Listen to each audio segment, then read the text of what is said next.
अरे भाई बैठे हुए थे पूरी ईमानदारी से।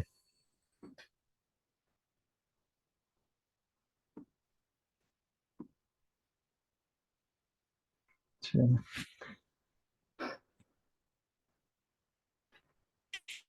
बिस्मिल्लाहिर्रहमानिर्रहीम। हम स्टार्ट करते हैं। एक तो क्योंकि नॉर्मली अभी भाई ने भी पूछी, ठीक है, और भी सारे डिफरेंट लोग पूछते रहते हैं। वो क्यूरी ये आती है कि जी मैंने रिटर्न फाइल किया, हम इसको थोड़ा सा डिस्कस भी कर लेते हैं मिलके।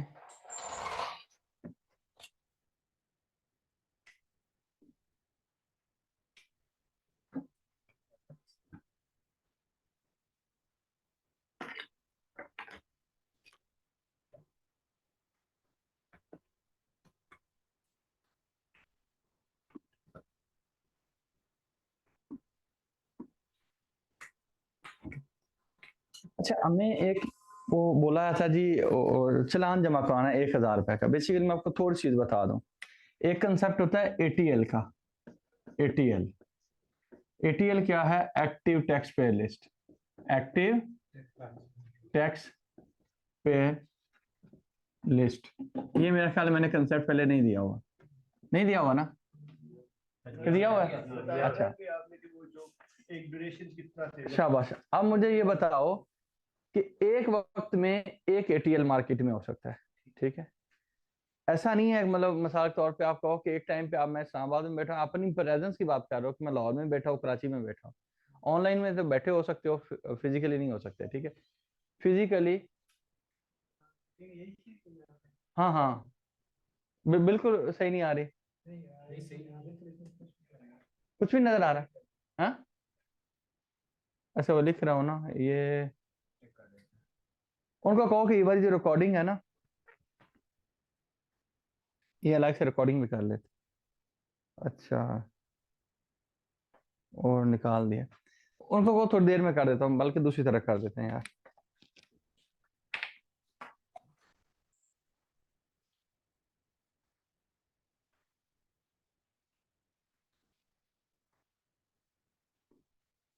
चलें, ये कर देते हैं।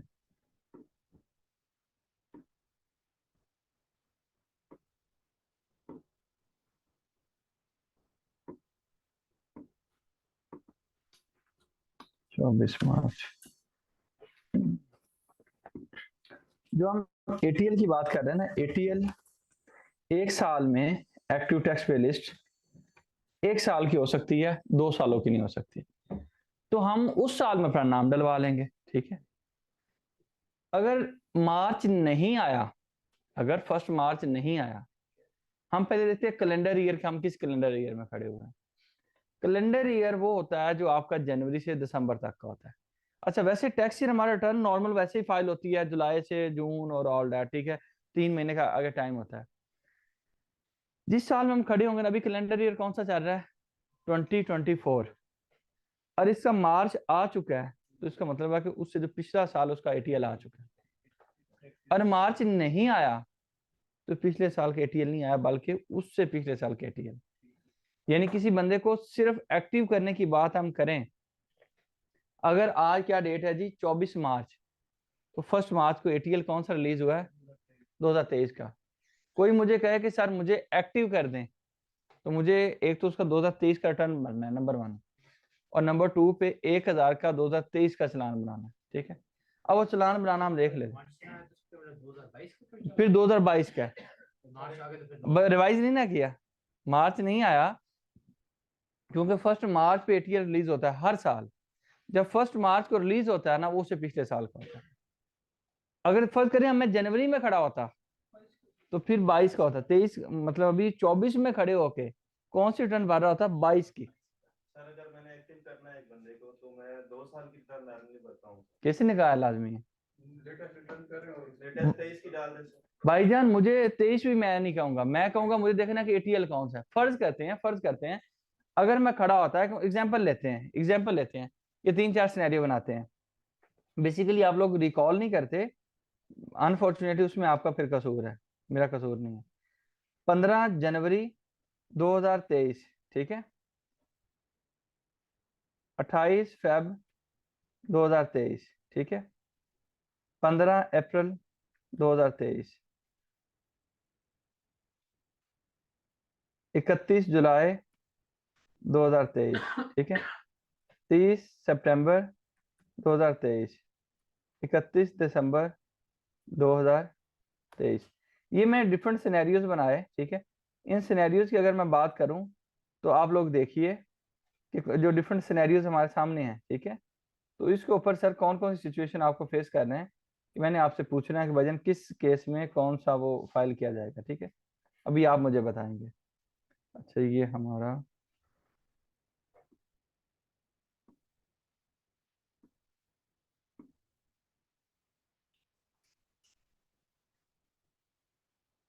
एक मिनट, ये वीडियो कैमरा कनेक्ट डिस्कनेक्ट हो गया।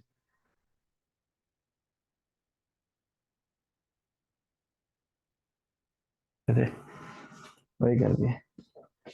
अच्छा, अब चलिए। अच्छा सर, ये डिफरेंट सिनेरियोज मैंने डिस्कस किए। ये डेट होगी, ये होगी, किस में कौन सी रिटर्न फाइल करनी है, ठीक है। जानबूझ के मैंने 2-3 एग्जांपल बनाए। जनवरी से स्टार्ट हो गया, मैं दिसंबर तक गया हूँ, ताकि कोई भी साल हो तो इस तरह आप सिनेरियो को अपने जहन से डिस्कस कर सके कि कौन सा मैंने रिटर्न फाइल करना। और मुझे इस डेट के ऊपर खड़ा हूँ 15 जनवरी के ऊपर, तो मुझे आप लोग बताइए कौन सा रिटर्न फाइल होना चाहिए लॉजिकली। अगर बंदा कहे मुझे एक्टिव करना है, सिर्फ एक्टिव करना, वो कहता है भाई यार मुझे कोई कंसर्न नहीं। किस साल का? अच्छा 22 का, शाबाश। टैक्स ईयर कौन सा? 22। 2022 की रिटर्न भरूंगा और जुर्माना पेनल्टी 1000 रुपए, ठीक है। एग्रीड? जी इंडिविजुअल का केस में 1000 होगा, कंपनी 20,000, वो एओपी 10,000। जितनी मर्जी रिटर्न पड़ेंगे, जुर्माना 1 साल का जमा होना जिस साल का एटीएल आया हुआ है, ठीक है। भले आप 10 रिटर्न भर रहे होंगे, हमने देखना है एटीएल को, एटीएल किस साल का रिलीज हुआ हुआ, ठीक है। अच्छा, ये क्लियर है पॉइंट। अब फर्ज करें भाई साहब की फरमाइश पे आप बताएं दूसरी रिटर्न कौन सी भरना चाहते हैं यहाँ पे। सर मैं एटीएल 2023 में एक्टिव करना चाहता हूँ। 23 में क्यों करना चाहते हैं? इस डेट पे खड़े होकर 23 कैसे एक्टिव करोगे? कौन सा एक्टिव कर सकते हो इस डेट पे खड़े होकर? आप बताओ दूसरी रिटर्न कौन सी सबमिट करनी है? सर अभी तो 2022 की सबमिट करेंगे। आपने कहा ना कि मैं 2 रिटर्न भरता हूँ ना, अब दूसरी रिटर्न कौन सी भरोगे? 21 की भरेंगे। अच्छा 21 की क्यों भरना चाहते हो? सर क्योंकि एफपीआर जो है वो 2 साल की टर्म मांगता होता है। ये किसने कहा 2 साल की मांगता है? किधर लिखा हुआ है? कहीं भी नहीं लिखा हुआ, ठीक है, कि 2 साल की रिटर्न है। तो ये पॉइंट अपने आप को ये तस्दीक कीजिए कि 1 साल की रिटर्न ही काफी है। सिर्फ मैंने अपने आप को, जिसको हम कहते हैं फाइलर करना, फाइलर अब नहीं होता, एक्टिव इन एटीएल होता है, ठीक है। अच्छा ये वाली बात होगी। अब यहाँ पे अगर आए सेम है। अच्छा लेकिन यहाँ पे आपका एक ऐसा क्लाइंट है जो कहता है मैंने कल प्रॉपर्टी बाय करनी है। क्या करना है? 1 मार्च को मैंने प्रॉपर्टी बाय करनी है।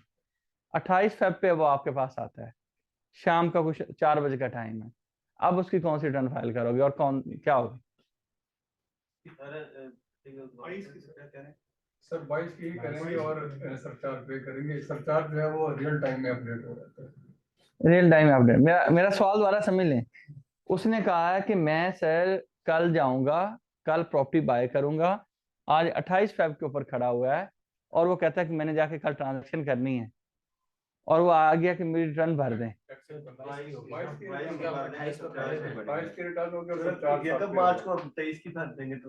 अच्छा कल उसको कहेंगे फिर आना।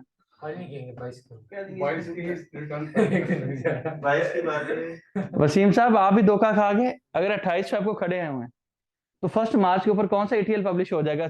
ये अगर अच्छा 23 के ऊपर, सॉरी सॉरी सॉरी सॉरी, सही कह रहा है। अच्छा फिर तो ये भी गलती होगी, मैं अपने हिसाब से 24 ले रहा था, फिर तो ये भी गलत हुआ है। कैसे 2022 क्यों हुआ भाई? जनवरी में हम खड़े हुए हैं, ये तो 21 होना चाहिए। सॉरी मैं उठ के आया हूँ, मेरा ख्याल है ये तो 23 है ना, अभी मार्च तो आया ही नहीं है, ये तो गलत हो गया, ठीक है। ये 21 का था, 21 का ही चलेगा तो वहां तक फरवरी में भी 21 का ही होगा। 28 फेब को भी 21 का होगा साहब। लेकिन अगर 1 मार्च आ गई तो फिर तो भाईजान जब उसने जाना ही अगले दिन है तो फिर कौन सी रिटर्न भरनी है? 22 की रिटर्न भरेंगे और 22 का ही सरचार्ज होगा। जिस साल की रिटर्न है उस साल का ही सरचार्ज होगा। ऐसे एक प्रैक्टिकल केस आया, मतलब स्टूडेंट ने को हम समझाते रहे ये वाली बात हो, अगले दिन वो कहता है सर मेरा क्लाइंट इनएक्टिव हो गया।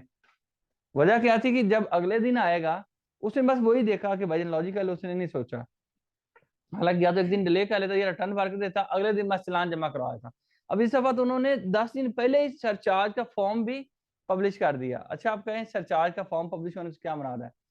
सर बैक टाइम पे जब आप वो पेनल्टी का वो 1000 का वो जुर्माने का चालान जमा करवाते हैं, जिसको पेनल्टी बोलते हैं 182A का, वो 1 साल का ही बना होता है पोर्टल के ऊपर, उसके अलावा आप जमा ही नहीं करवा सकते। यानी कि बड़े सारे लोग कहते हैं ना सर मैं 3 साल की रिटर्न में भर रहा हूँ तो 3 साल का चालान जमा कराऊं, नहीं, 1 साल का। कौन सा साल? जिसका ATL है। मार्च नहीं आया तो उससे पिछला साल। कौन सा पिछला साल? आप ये देखें कि यहाँ पे अगर अप्रैल है, मार्च आ चुका है, तो कौन सा कैलेंडर ईयर 23, तो 22 की रिटर्न। अगर मैं मार्च से पहले खड़ा हूं, फर्ज करें अभी मैं वो अगले दिन की ट्रांजेक्शन की बात नहीं कर रहा, मैं जनरल बात करता हूँ, 28 फेब पे खड़ा हुआ हूँ, 20 फेब पे खड़ा हूँ, फिर नहीं नहीं, आप फिर 21 क्यों भाई? अभी 23 खड़ा हुआ है, अच्छा 22, हाँ 21, फिर हम 21 पे जाएंगे। 1 साल के बजाय 2 साल पीछे चले जाएंगे, क्योंकि 1 साल का ATL जो मार्च में पब्लिश होगा वो अगले साल फेब तक जाएगा। यानी कि अभी जो यहाँ पे पब्लिश होगा 1 मार्च को, इसके बाद एक दिन बाद वो 22 का होगा, और कब तक जाएगा? 23 के अंदर भी, और 24 के 28 फेब तक। ठीक है, ये पॉइंट क्लियर हो गया ना? अच्छा सर, आपको मेरे साथ ठीक है।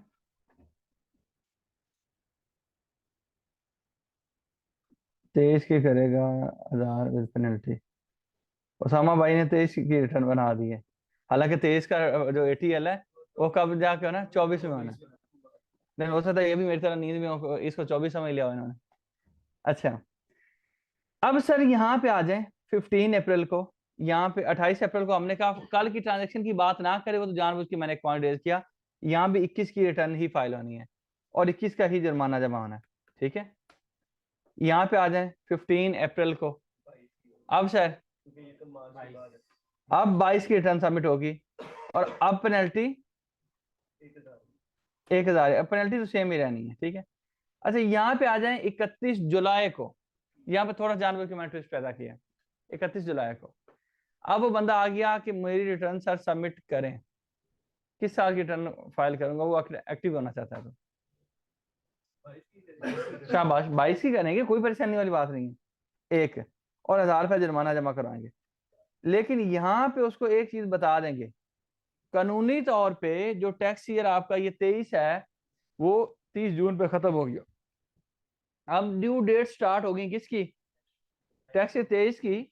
हम कहेंगे कि भाईजान टैक्स ईयर 23 की अभी ड्यू डेट चल रही है 1 जुलाई से लेके 30 सितंबर तक। सर 22 की फाइल कर दें, आप एक्टिव हो जाएंगे। ये जो है ना 22 का ATL कब तक चलेगा? मार्च तक। कौन से मार्च तक? 23 से नहीं, 24 तक। ठीक है, 1 साल आगे चलेगा, 24 तक। हम कहेंगे सर आप 1 मार्च हो जाएंगे इनएक्टिव। अगर आप अगला भी रिटर्न जमा करवा लें तो फिर मैं उनको आसान फॉर्म में कहता हूँ सर आप 2 साल के लिए एक्टिव हो जाएंगे। यहीं पे खड़े हुए हम क्लाइंट को समझा देंगे कि आप एक नहीं 2 रिटर्न जमा करवाएं। इसकी वजह क्या है कि एक तो जुर्माना जमा करवाना है, वो तो हमारी मजबूरी है, हमने 22 की रिटर्न ड्यू डेट के बाद जमा करवा है, लेकिन 23 की तो हम टाइम पे है ना, जो चीज टाइम पे है वो तो पहले करें। क्लियर है सब लोग को?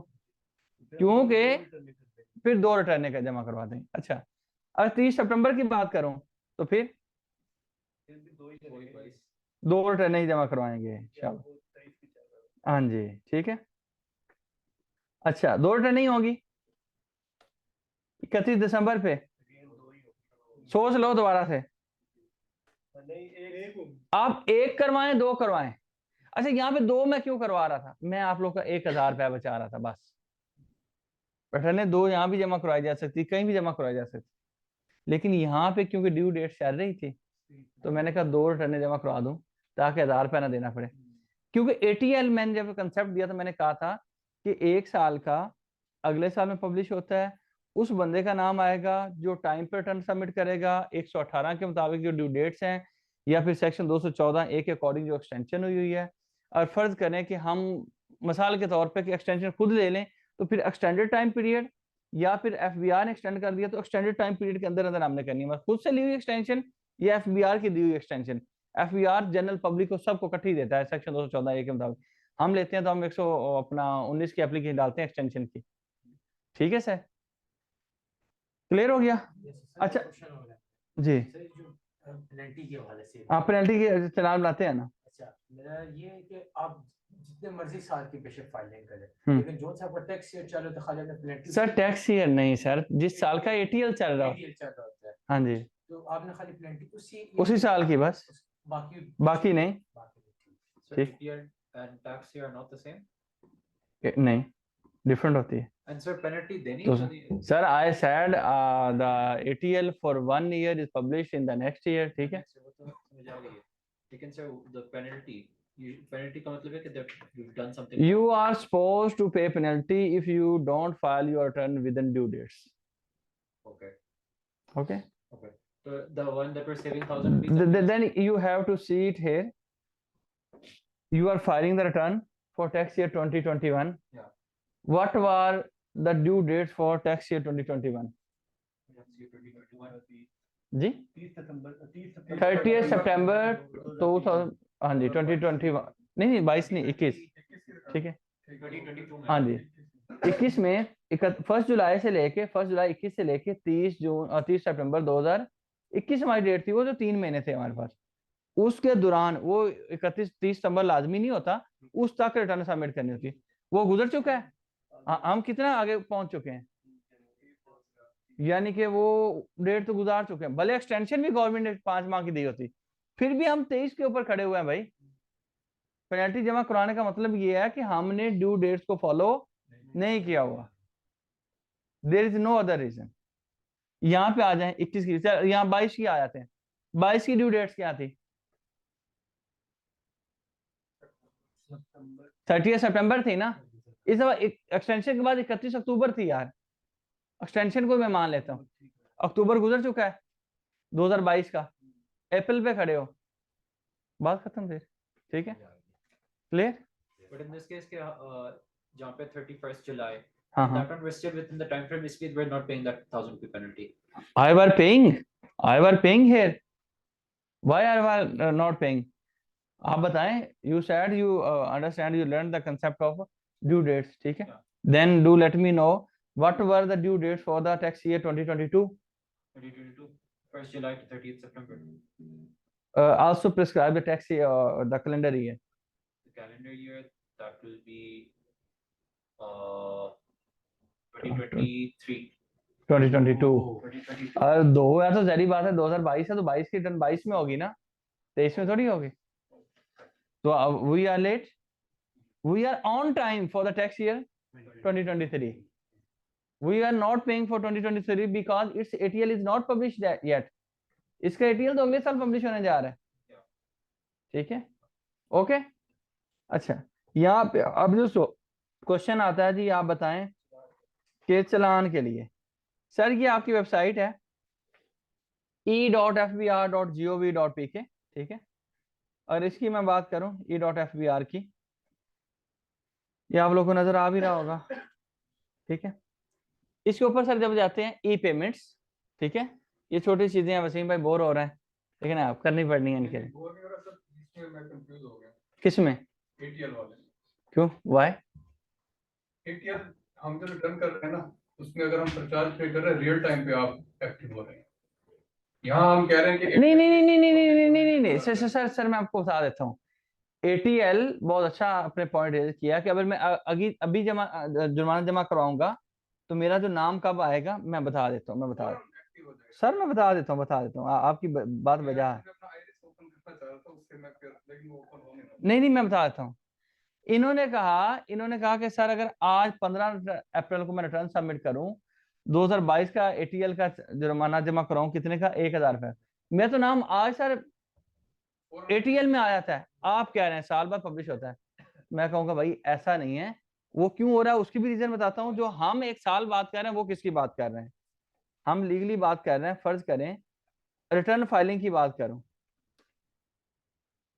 रोजे 1 साल आते हैं, फिर उसके बाद अगले साल ही आते हैं ना, ठीक है? इस तरह से जब आप रिटर्न सबमिट करते हैं, 1 साल रिटर्न सबमिट करते हैं, फिर अगले साल रिटर्न सबमिट करते हैं, ऐसे ही है। गवर्नमेंट क्या करती है, फर्ज करते हैं 1 जुलाई से लेके 30 सितंबर तक आपकी रिटर्न्स को क्या करती है, कलेक्ट करती है, फर्ज करती है एक्सटेंशन नहीं देती। अब ये जो नाम जिन लोगों ने ये रिटर्न सबमिट की हैं, फर्ज करें यहाँ पे मैं करता हूँ 2023 एंड यहाँ भी 1 जुलाई 2023 तो 30 सितंबर 2023, अभी जो ईयर गुजर चुका है उसका एटीएल मुझे बताएं रियल टाइम में पब्लिश हुआ है, उसका एटीएल पब्लिश हो चुका है टैक्स 2023 का, वो अभी मार्च में हुआ ना। अच्छा चलो ठीक, मैं एक और सिनेरियो बनाता हूँ, ये इसको 24 कर देता हूँ। अभी 24 की वजह से हम रिटर्न फाइल नहीं की, फर्ज करें 30 जून जब आएगा 1 जुलाई को मैं रिटर्न सबमिट करना स्टार्ट करूंगा और 30 सितंबर तक मैं क्लाइंट्स का रिटर्न दर सबमिट करता रहूंगा, क्या उसका एटीएल कब आएगा?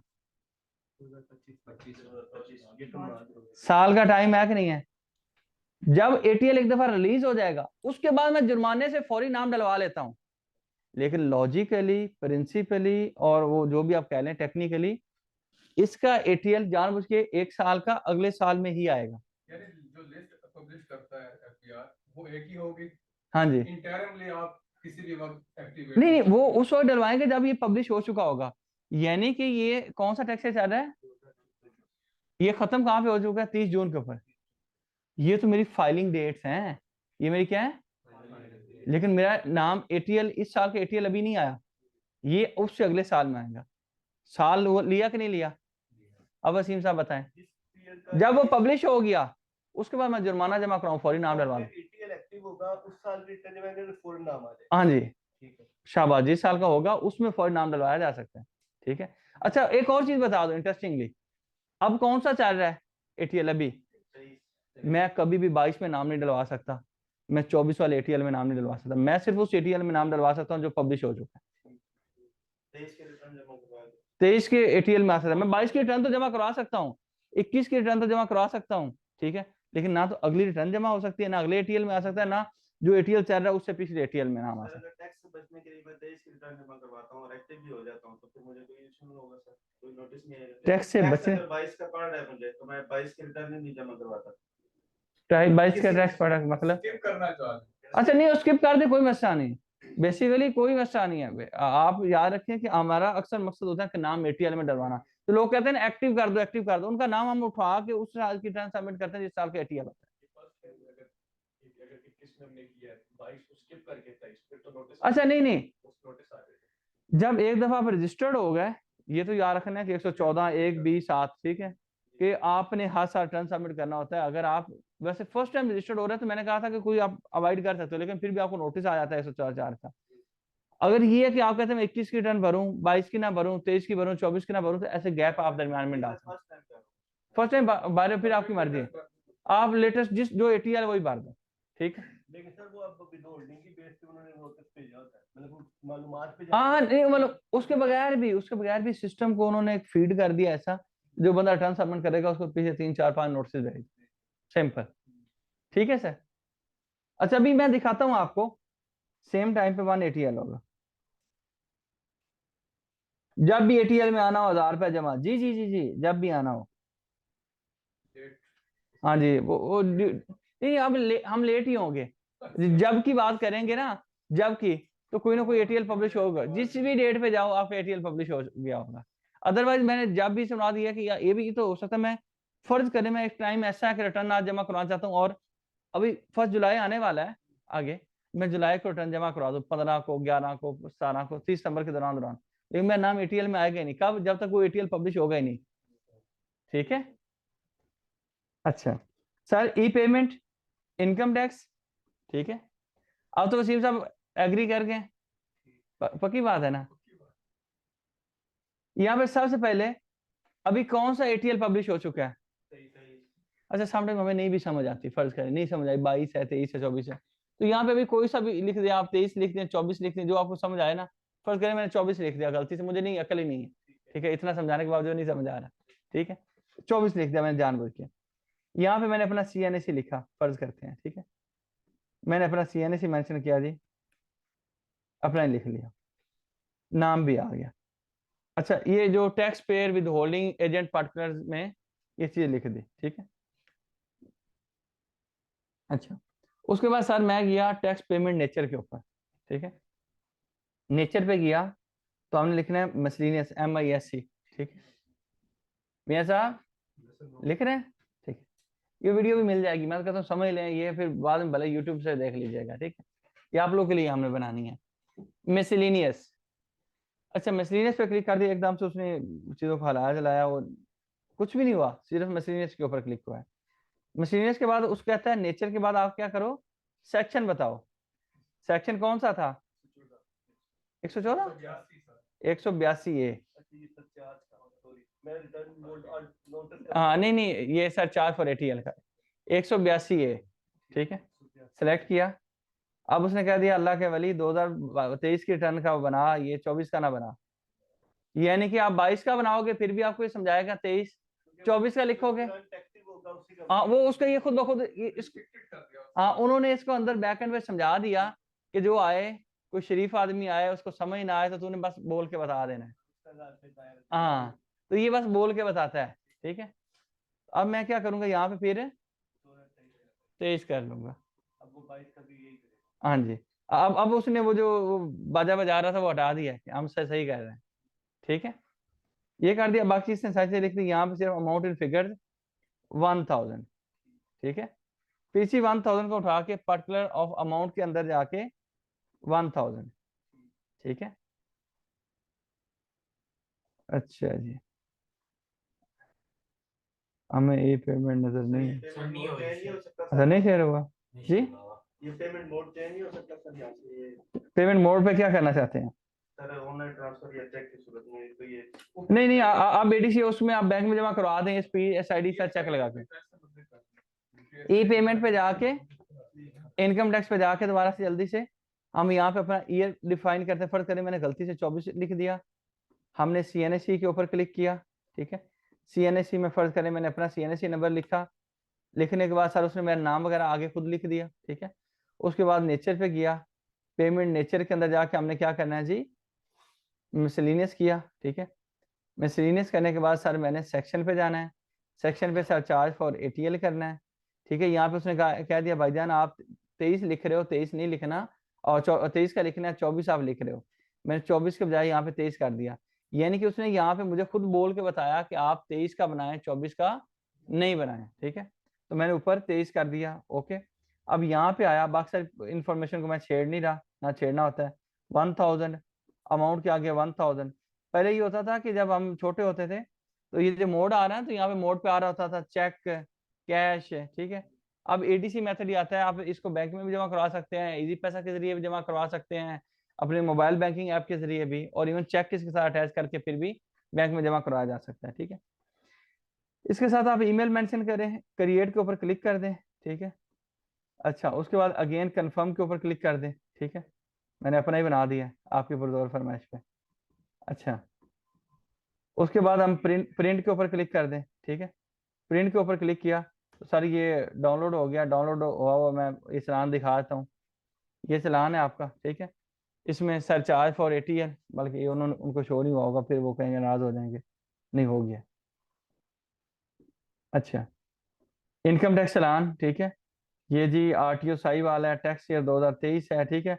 ये मसलिनियस का सेक्शन लगा हुआ है, ठीक है। Sir charge for ATL, okay. CNSE number, name, ठीक है। दो चीजें, एक नाम एक ईयर, ठीक है। और उसके बाद सर चार्ज फॉर ATL का सेक्शन मसलिनियस वाला, ये चीजें लगी होनी चाहिए, बाकी इन्फॉर्मेशन इतनी ज्यादा रेलिवेंट नहीं होती। ये भाईजान मोबाइल ऐप के जरिए मैं 1 मिनट में पे करूंगा, बात खत्म, ठीक। आपको पे करना पड़ेगा या कोई नहीं, मेरा तो नाम पहले ही ATL में, ठीक है। और ऐसे आपको दिखाने के लिए बना दिया, कोई नहीं, वो ऐसे नहीं है फोन करेगा वो भाई तूने 1000 रुपये जमा नहीं कराएगा, मेरा नाम पहले ही ATL के अंदर, ठीक है।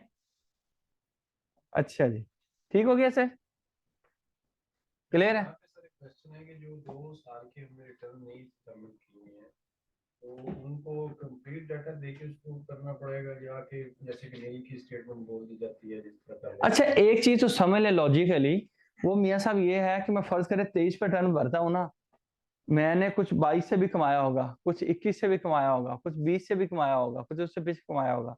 मुझे ऐसा नहीं है कि सिर्फ 23 वाली इनकम तो शो करनी है, टैक्स मुझे 23 वाली इनकम में देना होगा, लेकिन बाकी भी जो एसेट्स मैंने सेविंग्स नहीं की होती, उन सारी सेविंग्स को ओपनिंग बैलेंस के तौर पे शो करना है। जितनी इनकम मैं कम शो करूंगा वो समझो कि FBR के साथ वो अपने उतने एसेट्स आप कम शो कर रहे हो, अंडर डिक्लेयर है। अंडर डिक्लेयर होंगे तो आपका नुकसान है, फायदा नहीं है। समझ रहे बात को? 2 साल की वो रिटर्न जमा करवानी चाहिए। नहीं वो करवा दे फिर भी ठीक है, वरना ओपनिंग बैलेंस में डाल दें चीजों को, ठीक है, रिटर्न जमा करवा दे फिर भी ठीक है, वरना ओपनिंग बैलेंस में ले जाए। ऑलरेडी करवा चुका है ना, अच्छा, हाँ, अगर करवा चुका है तो उसको आगे, जहां तक करवा चुका है उसके आगे फिर, हाँ, आगे सारे उसको कैरी करें, ठीक है। 20 तक करवा चुका है तो 21, 22, 23, और वो आजकल सिर्फ एक गाड़ी निकलवाने के लिए जो है MTN बन रहा है, जी जी उसमें वो 3-4 साल पहले गाड़ी उसने निकलवा ली थी, उसके बाद रिटर्न नहीं जमा करे, अभी ये थोड़ी थोड़ी अर्निंग वो 8 साल एटलीस्ट अगर बहुत ज्यादा इनकम ना भी शो करो तो इतनी कर लेना, बिलो टैक्स एलिमेंट जिसके ऊपर टैक्स नहीं लगता। सैलरी वाला तो 6 लाख तक शो कर देना, बिजनेस वाला तो अगर कुछ भी नहीं उसको कमाया, तो वैसे पाकिस्तान बिजनेस कमाते ही 6 लाख है, क्योंकि हमने टैक्स नहीं देना होता, तो वो फिर देख लीजिएगा, ठीक है, कुछ ना कुछ शो कर दीजिएगा। ठीक है सर, जो सर्टिफिकेटेड इंस्टीट्यूट्स है ना, सैलरीड पर्सन अगर कोई है, उसका tax withholding tax real time update हो रहा है, यानी जिस दिन डिडक्शन हुई उसके 15 दिन के अंदर अंदर। जी जी, वो तो सर आपका, हमने उसको भी ख्याल रखना, ये ना हो कि हम 6 लाख रुपया भर दें, अच्छा अच्छा, बिल्कुल सही, उसका विथहोल्डिंग टैक्स ज्यादा कटा हो, हाँ वही मालूमात से वो अमाउंट भी निकाल लेना नंबर 1 पे, और नंबर 2 पे हर साल का फाइनेंस एक्ट वो देख लेना क्या साल के रेट्स क्या हैं। हाँ ये बात सही है कि अभी हम 6 लाख है, तो पहले वो पिछले साल भी 6 लाख था, उससे शायद पिछले साल 4 लाख था, वो कंफर्म कर लीजिएगा एक दफा, ठीक जी। बल्कि आप अपना क्वेश्चन सलीम का, सर ये बैंक है कि अकाउंट टाइप है sir, pensioners benefit account. 1 minute जी, 1 मिनट। सलीम भाई के वाला साहब हैं, इन्होंने एक प्रैक्टिकल क्वेश्चन रेज किया, इन्होंने कहा जी मेरे वाला साहब हैं, एक कहाँ पे बैंक अकाउंट है जी? सर पेंशनर्स बेनिफिट अकाउंट नहीं, जो कौमी बचत है ना नेशनल सेविंग में, ठीक है, pensioners benefit account. Benefit account, और दूसरा सर नॉर्मल सेविंग अकाउंट है नेशनल बैंक। एक ये है जी सेविंग, वो क्या है, कौमी बचत, ठीक है, नेशनल सेविंग, ठीक है, और दूसरा है जी आपका नॉर्मल ऐसा सेविंग अकाउंट है नेशनल बैंक। अच्छा, नेशनल NBP में सेविंग अकाउंट है, ठीक है, नेशनल सेविंग सेंटर में लिखता हूँ।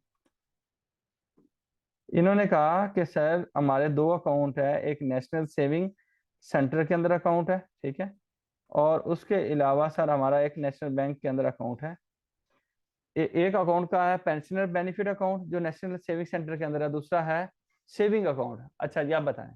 अब जो सेविंग अकाउंट है इसका भी टाइटल उन्होंने मुझे ये बताया कि ये भी पेंशनर लिखा हुआ है इसमें, लेकिन अच्छा इसकी सर अमाउंट विथहेल्ड हो रही है। विथहोल्डिंग होगा। अच्छा, ये कह रहे हैं जी ये पेंशनर वाला जो है, ये जो सेविंग है इसकी भी नेचर है वो पेंशनर है, ठीक है, आगे अब इसकी अमाउंट जो प्रॉफिट जो है ना, प्रॉफिट के अगेंस्ट जो भी टैक्स बनता है वो विथहेल्ड कर रहे हैं। कितना विदाउट कर रहे हैं?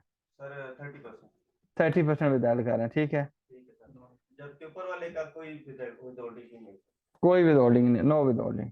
जब स्टेटमेंट मैंने देखी सर, मैंने उससे पूछा था मैनेजर से, मैंने कहा ये विथहोल्डिंग नहीं शो किया आपने। अच्छा तो कहता है आपको पता नहीं, आपका जो अकाउंट टाइप है वो पेंशनर है। अच्छा बस फिर मुझे पता नहीं, लेकिन मैंने उससे बात नहीं की। अच्छा जी, एक तो सर याद रखें कि ये वाला जो NBP आपका 30% काट रहा है ना, वो आपको ऐसे ही समझ रहा है कि जैसे आप नॉर्मल इंडिविजुअल हैं, वो पेंशनर वगैरह वाला सीन नहीं है, और नॉन ATL है। 15% होता है ATL का, और नॉन ATL का कितना है 30%। उसने आपको ले लिया और ये आपकी विदहोल्डिंग हर महीने किया जा रहा है, ठीक है। तो इसका मतलब ये है कि ये तो आपकी विदहोल्डिंग हुई है, और समटाइम लोगों की, मैंने ऐसे लोगों को देखा है कि वो नॉन ATL में होते हैं, विदहोल्डिंग हो जाती है, बाद में ATL में चले जाते हैं ना, तो उनको पूरे साल का और कोई सोर्स ऑफ इनकम नहीं होता, बल्कि उनकी अमाउंट रिफंडेबल बन जाती है। क्यों बन जाती है? हम साल के एंड पे देखते हैं कि यार इसका तो टैक्स इतना विदाइल्ड हो गया है, बनता कितना था और बनता था, क्योंकि साल के एंड पे जब रिटर्न सबमिट करते हैं ना, उस वक्त हम देखते हैं कि भाईजान हमारा टैक्स पेबल कितना है, तो उस वक्त एक्चुअली हम देखेंगे तो हम कहेंगे यार इतनी इनकम थी, इतनी विदहोल्डिंग हुई है, ठीक है। हालांकि ये तो रियल टाइम में जब पे करेंगे तब देख रहे होते हैं और तब विदहोल्डिंग करते हैं। फर्ज करें आज इनका 30% कट रहा है, अगली पेमेंट के ऊपर ही अपने आप को ATL में ले जाते हैं, तो ये कितना हो जाएगा, 30 के बजाय 15 पे चला जाएगा, हाफ हो जाएगा। तो आप ATL में करवा लें, ये तो चेंज नहीं होने वाला, ठीक है। या फिर आप ये अकाउंट बंद करवाएं, नया अकाउंट ओपन करवाएं, वो कोई और नेचर का हो, ठीक है। सर अगर मैं इस तरह करूं कि इस अकाउंट की अमाउंट जो उठा के मैं दूसरे अकाउंट में डाल दूं, डाल दो, तो वो नहीं करेगा विदहोल्डिंग, ठीक है। लेकिन सर लॉजिक क्या है इसके बारे में? क्या भाई, इसको आपकी नॉर्मल जो इंटरेस्ट होता है, प्रॉफिट ऑन डेट जिसको बोलते हैं टैक्स की जुबान में, वो ट्रीट कर रहा है। ये आम बंदे के ऊपर लग रहा है, लेकिन हाँ। अगर पेंशनर होगा तो उसके ऊपर नहीं लगेगा। ये नहीं पेंशनर के ऊपर नहीं, वो उसको ट्रीट ही यही कर रहा है नॉर्मल वाला। सर ये तो ट्रीट कर रहा है, ऊपर वाला बैंक कैसे ट्रीट कर रहा है? ऊपर वाला भाईजान ये याद रखिएगा, आपके वाले साहब की उम्र क्या है? सर 60 साल से ऊपर। 60 साल से ऊपर है ना। आप इनके जो नेशनल सेविंग सेंटर के वो जो वेबसाइट है उस पर जाके पढ़िएगा कि ये कुछ ऐसे इंस्ट्रूमेंट जारी करते हैं जिनके ऊपर आप कहें कि ये लोग विद होल्डिंग नहीं करते। हाँ जी, कुछ चीजें टैक्स एग्जेम्प्टेड भी हैं और कुछ चीजें ऐसी हैं कि उनको कहा गया कि यार विद होल्डिंग ना करना, बात जिसमें एक बूथ सर्टिफिकेट्स भी शामिल है, उसके ऊपर भी ये नहीं है कि टैक्स एग्जेम्प्टेड होते हैं, टैक्स उनके ऊपर होता है। जब हम रिटर्न जमा करवाते हैं हम खुद जमा करवाते हैं। बेसिकली विद होल्डिंग का एक कंसेप्ट मैंने बताया हुआ है आपको कि आपका पूरे साल का टैक्स कितना बनता है वो साथ साथ आपसे लिया जाए। लेकिन पेंशनर को या बाकी लोग को वो कहते हैं कि यार आप ऐसा करो, इनसे साथ साथ ना लो, आप साल के एंड पे ले लो ताकि ये इनकम कमाते रहें और अपने आप को मैनेज करते रहें। यानी कि याद रखिएगा कि इनके ऊपर फिर नेशनल सेविंग में जो 60 साल ज्यादा उम्र के हैं ये इंस्ट्रूमेंट आप और मैं जाके ले भी नहीं सकते। अगर ये आप लेना चाहेंगे आपको नहीं मिलेगा। मैं हाँ जी जी जी जी ठीक है, तो इसको आपने सर्च करना है, ये इनके ऊपर इनके पास एग्जम्पशंस हैं। ठीक है, ये सेविंग्स हैं, ये टैक्स एग्जेम्प्टेड है। अच्छा, दूसरा सर ये जो इसमें भी ऐड की हुई अमाउंट वाले साहब की कोई और सोर्स ऑफ इनकम तो है नहीं है सर, उसको कोई रिकवरी या रिफंड वगैरह? ये कितनी का अमाउंट बनती है सर काफी है। कितनी अमाउंट? लास्ट जो हुई है अभी तो 60,000 रुपए ये हुई है, उससे पहले भी होती रही है। 60 में से 15% तो आपका वैसे लीगल ही है। ठीक है, वो तो उन्होंने लेना था। ठीक है, बाकी रह गया 15%। ठीक है, तो आप ये देख लें कि अगर आपकी अमाउंट है तो रिफंड के एप्लीकेशन डालने वो चक्कर में पड़े, फिर आपको हेल्प आउट कर देंगे। ठीक है, रिफंड का जब टॉपिक पे आएगा तब भी बता दूंगा, तो रिफंड आप ले सकते हैं। ठीक है, लेकिन अब उनको आप एटीआर में लेके जाओ। अभी लेके जाओ। हाँ ठीक है, उनके ठीक है, चलें जी। अभी जो रिसेंटली एक निकाय के हम वो जो रिटेलर है या ताजर है छोटे, उनसे 1200 ताजा 2 स्कीम जो है, ये अब विथहेल्ड होगा या एडवांस, ये क्या होता टैक्स? सर अभी उसके ऊपर ड्राफ्ट पॉलिसी आई है। ठीक है, रात को मैं बस उसको खोली भी थी, फिर मैंने कहा यार सुबह उठना भी है, फिर एक क्लास के बाद दूसरी क्लास भी उठानी है, तो अभी उन्होंने ड्राफ्ट पब्लिश किया है। ठीक है, और ड्राफ्ट जब फाइनल हो जाएगा ना तो इंशाल्लाह उसके ऊपर हम कोई ना कोई एक लेक्चर प्लान कर रहे हैं हम लोग। ठीक है, ठीक है। उसमें वैसे ये वो जो लोग जिनका एनटीएन नहीं है, जो टैक्स रेट में पहले नहीं है, जो रिटर्न नहीं वो स्कीम के अंदर सब कुछ डिफाइंड होगा कि किसके ऊपर लगना है। याद रखिएगा जब भी कोई नई पॉलिसी या नई नई टैक्सेशन इंट्रोड्यूस होती है तो उसके अंदर सारी चीजें होती हैं, किस बंदे के ऊपर लगेगा, किस रेट पे लगेगा, कैसे इसको डील करना है, कैसे नहीं करना, सब कुछ डिफाइंड होगा। उसमें आ रहा है कि हम सबको एक्टिविटी अभी 6 शहरों के लिए है, 6 बड़े शहरों के लिए। उनका जो हम लाएंगे इनको जाने जी जी, एक और क्वेश्चन है, वैलिड होना चाहिए, इसका रेलिवेंट होना। सर ये क्वेश्चन सर पेंशनर्स को जो है वो माफ होगा टैक्स पेंशनर्स को या 60 साल से ऊपर पेंशन इनकम एग्जेम्प्ट है। ठीक है, जब मैं फर्स्ट करें मैं 22 की रिटर्न भरना चाह रहा हूँ, जब मैं 22 की रिटर्न भरता हूँ तो वो वहाँ पे टैक्स वो शो करता है टैक्स चार्जेबल में, वो कैसे सर, उसको कैसे हम? तो भाईजान फर्स्ट कॉलम में भी लिखो, सेकंड में भी लिखो, इतनी देर से कहानियां सुना सुना के नहीं होता, एडिट नहीं हो रहा।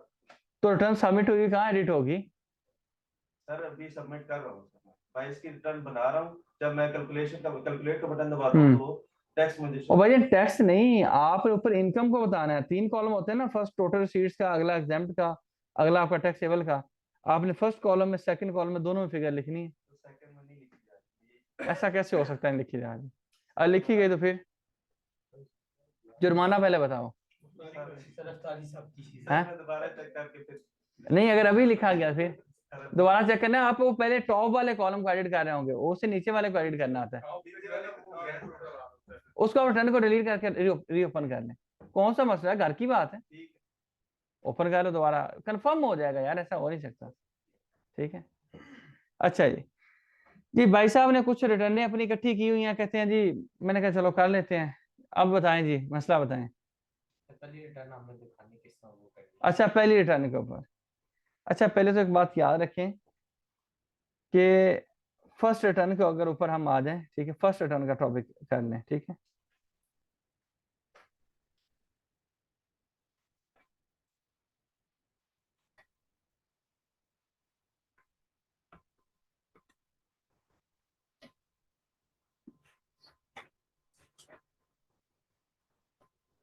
एक टूटी फूटी अंग्रेजी लिखी थी, मैं काम कर रहा था और जो बुक शुक सेट कर रहा हूँ मैं, इसके अंदर ही था या कहीं और था।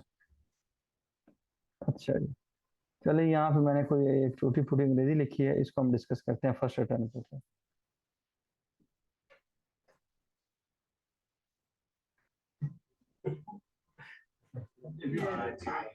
अब बिजनेस वाला भाईजान, बिजनेस वाला ये चीजें आपको आती हैं, सॉरी ये इनको मैं बता लूं इसलिए करवा रहा हूँ, इनको नहीं चीजें आती हैं। रिटर्न हम बिजनेस के ऊपर चाह रहे थे लेकिन मैंने कहा चलो बता देता हूँ।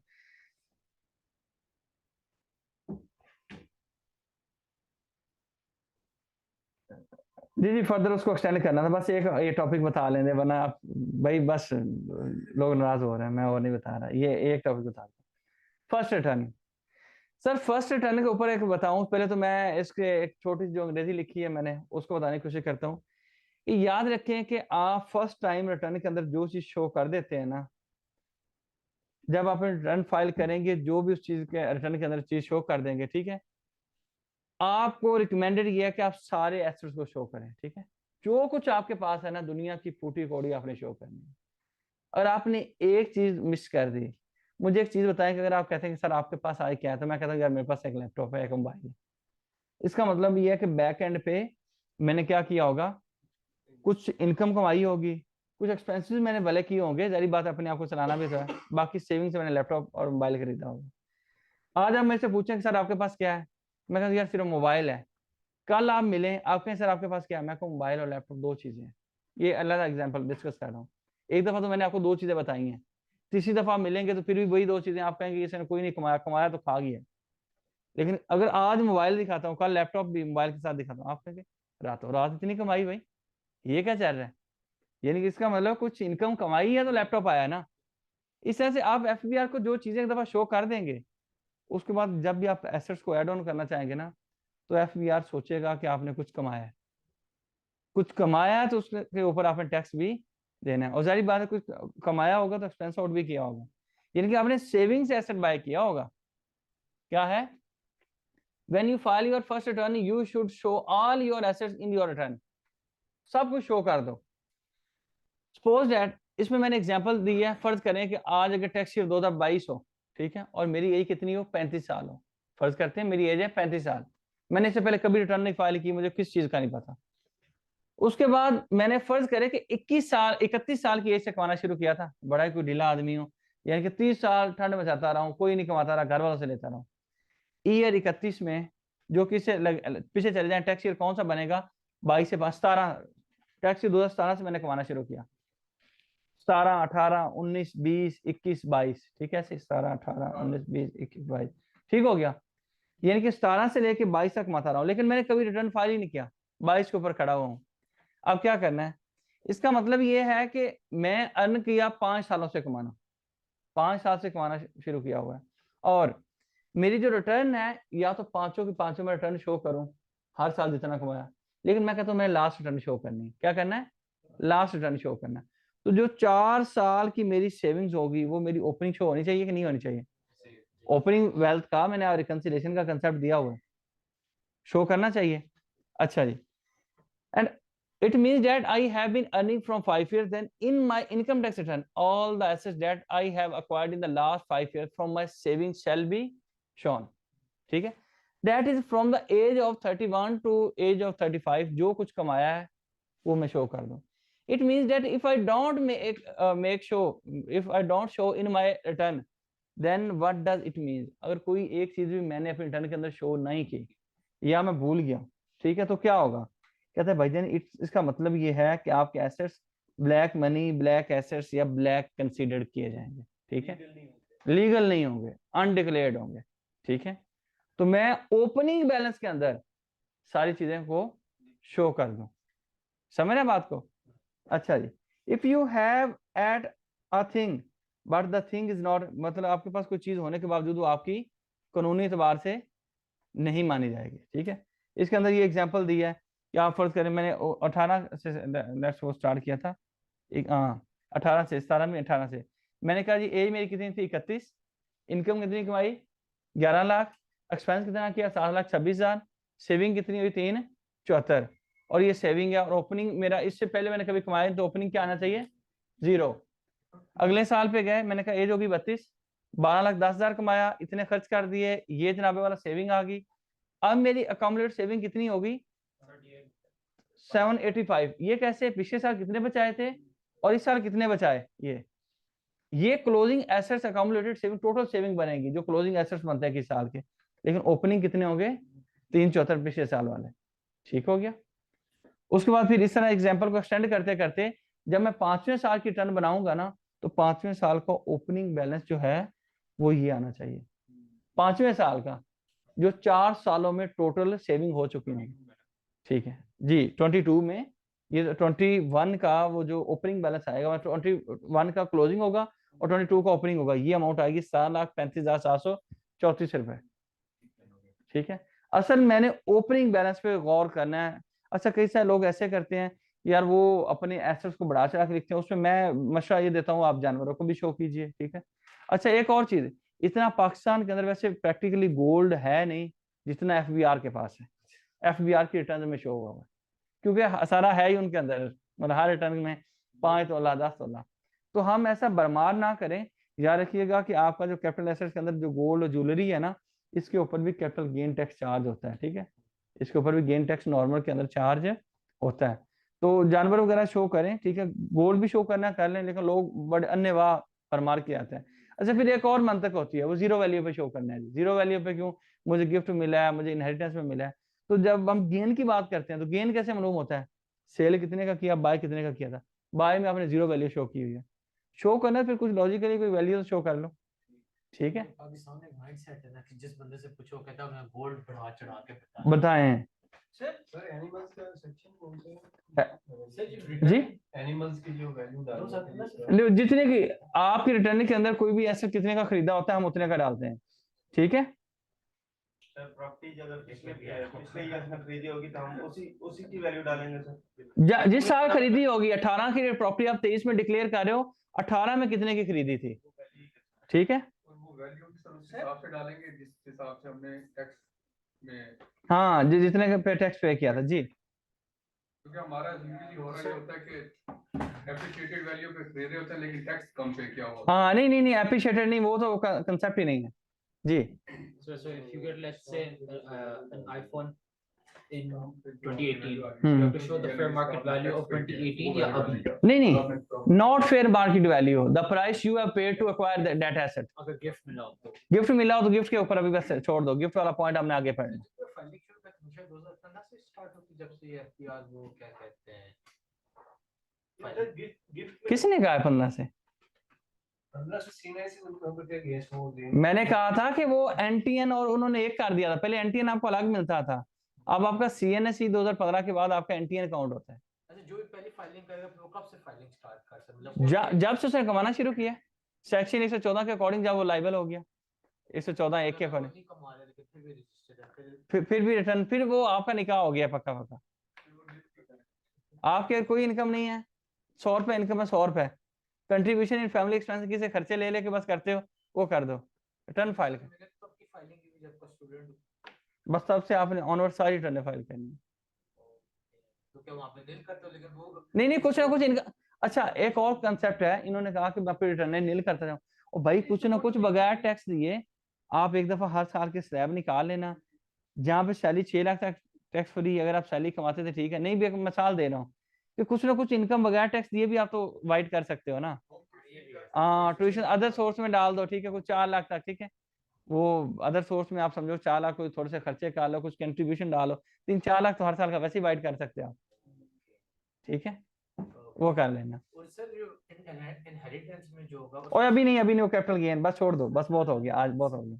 अच्छा सर, बिजनेस में हमने इनकम को हमने डिस्कस किया था, रिसीट्स की बात की, बिजनेस को हमने डिफाइन किया, हमने कहा फिर डिफरेंट सोर्सेज होते हैं, इंडिविजुअल के लिए, कंपनी के लिए, एओपी के लिए। टैक्सेशन की बात की, हमने कहा फ्लैट रेट, माइनर रेट होते हैं। ठीक है, एक ऐसे सीधे की एग्जांपल दे दी, हमने कहा कुछ इनकम हो गए, एक्सपेंसेस होंगे। फिर हमने 3 टैक्सेस हमने कहा लगते हैं, सेक्शन 113 का, 113C का, और उसके अलावा आपका दूसरा नॉर्मल टैक्स लगता है। ठीक है, ये लास्ट क्लास में हमने डिस्कस किया, आपको याद होगा। फिर हमने कहा एक टैक्स मतलब कंसल्टेंट होता है, एक अकाउंटेंट होता है, जो अकाउंटेंट होता है ये अकाउंटिंग एक्सपर्ट होता है, जो टैक्स एडवाइजर होता है ये टैक्स को जानता होता है। फिर हमने कहा नॉर्मली हर कंपनी के अंदर ये दोनों बंदे अलग अलग भी हो सकते हैं, बड़ी कंपनियां तो अलग अलग होंगे, छोटी कंपनियां तो ये एक ही पर्सन ये दोनों रोल्स को देख रहा होता है। मैंने आपको कहा था कि हमारे पास आते हैं बेसिकली अकाउंट्स, हम उन अकाउंट्स को उठा के, उन खातों को उठा के, जब एनुअल रिपोर्ट की आपको बात की थी उसके अंदर मैंने आपको कहा था कि जो 2 चीजें लाजमी आपको चाहिए रिटर्न को भरने के लिए, उसके अंदर क्या क्या चीजें शामिल हैं। नंबर 1 पे आपके लिए जरूरी चीज है वो है, आपको याद भी होगा जी मैं लास्ट टाइम का कंसेप्ट आपका रिकॉल कर रहा हूँ। अच्छा, उसके अंदर हमने कहा था जो चीजें जरूरी हैं उसके अंदर एक बैलेंस शीट और दूसरे नंबर पे इनकम स्टेटमेंट। आपने कमाया क्या नंबर 1 पे, और नंबर 2 पे दूसरी चीज क्या शामिल है या क्या चीज जरूरी है कि आपके पास एसेट्स या लायबिलिटीज क्या चीज शामिल है, ठीक है, क्या क्या असासे आपके बिजनेस के हैं, ठीक है। अच्छा उसके बाद अगर हम बात करें, अच्छा उसके बाद सर हम बात करें कि हमने कहा था लॉजिकली हम अकाउंटिंग प्रॉफिट को कन्वर्ट कर रहे होते हैं टैक्स प्रॉफिट में। कैसे? जो चीजें टैक्स वाले नहीं मानते अकाउंटिंग में वो हम माइनस कर चुके हैं। दोबारा से ये कंसेप्ट दे दूं, ये शायद आपको याद होगा, जो अकाउंटिंग वाले प्रॉफिट निकालते हैं उसको क्या बोलते हैं? अकाउंटिंग प्रॉफिट, ठीक है। ये कैसे मालूम होता है? आपकी पूरे साल की इनकम कितनी है, लेस एक्सपेंसेस को निकाल दो। एक्सपेंसेस में रेंट, सैलरी, यूटिलिटीज, मैंने 3 दिए हुए हैं भाई, फिर बाद में कहते हैं सर 3 एक्सपेंसेस होते हैं बस, तो ऐसी चीजें नहीं है। एग्जाम्पल दी है, 3 एक्सपेंसेस निकाल दिए, उसके बाद जो आंसर आ गया वो क्या आ गया?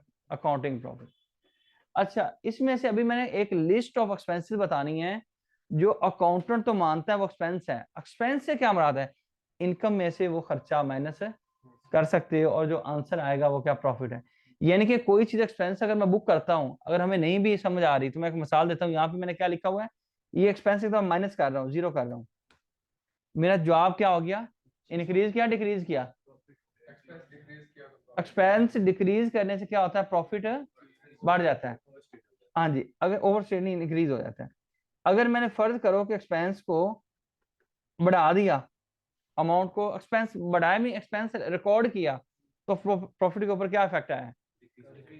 इसका मतलब ये है कि कोई भी एक्सपेंस बुक करने से मेरी इनकम जो होती है, इनकम से प्रॉफिट जो होते हैं वो क्या होते हैं? कम होते जाते हैं। तो यानी कि अकाउंटेंट बड़े सारे खर्चे माइनस करता है या एक्सपेंसेस को रिकॉर्ड करता है। तो when you record an expense you are decreasing your profit, ठीक है। अच्छा जी, इसके वाइस वर्सा टैक्स वाला भी यही करता है, इनकम में से एक्सपेंसेस को निकालता है, टोटल मैंने यहाँ पे लिखा और प्रॉफिट आता है। लेकिन ये जो शरारती आदमी है ना, इसने कानून को पढ़ा तो हर एक्सपेंस आप माइनस नहीं कर सकते, हर एक्सपेंस आप माइनस नहीं कर सकते। क्यों नहीं माइनस कर सकते? लॉ ने बता कह दिया है। कहाँ पे कह दिया? वो सेक्शन अभी हम देख लेते हैं डिफरेंट। जी कौन सा सेक्शन बताया था? सेक्शन में याद नहीं, लेकिन हमने ये बताया था कौन कौन सी चीजें, जैसे बैड डेट। चलो हम देख लेते, कोई मसला नहीं। हम कुछ एक्सपेंसेस को माइनस नहीं कर सकते।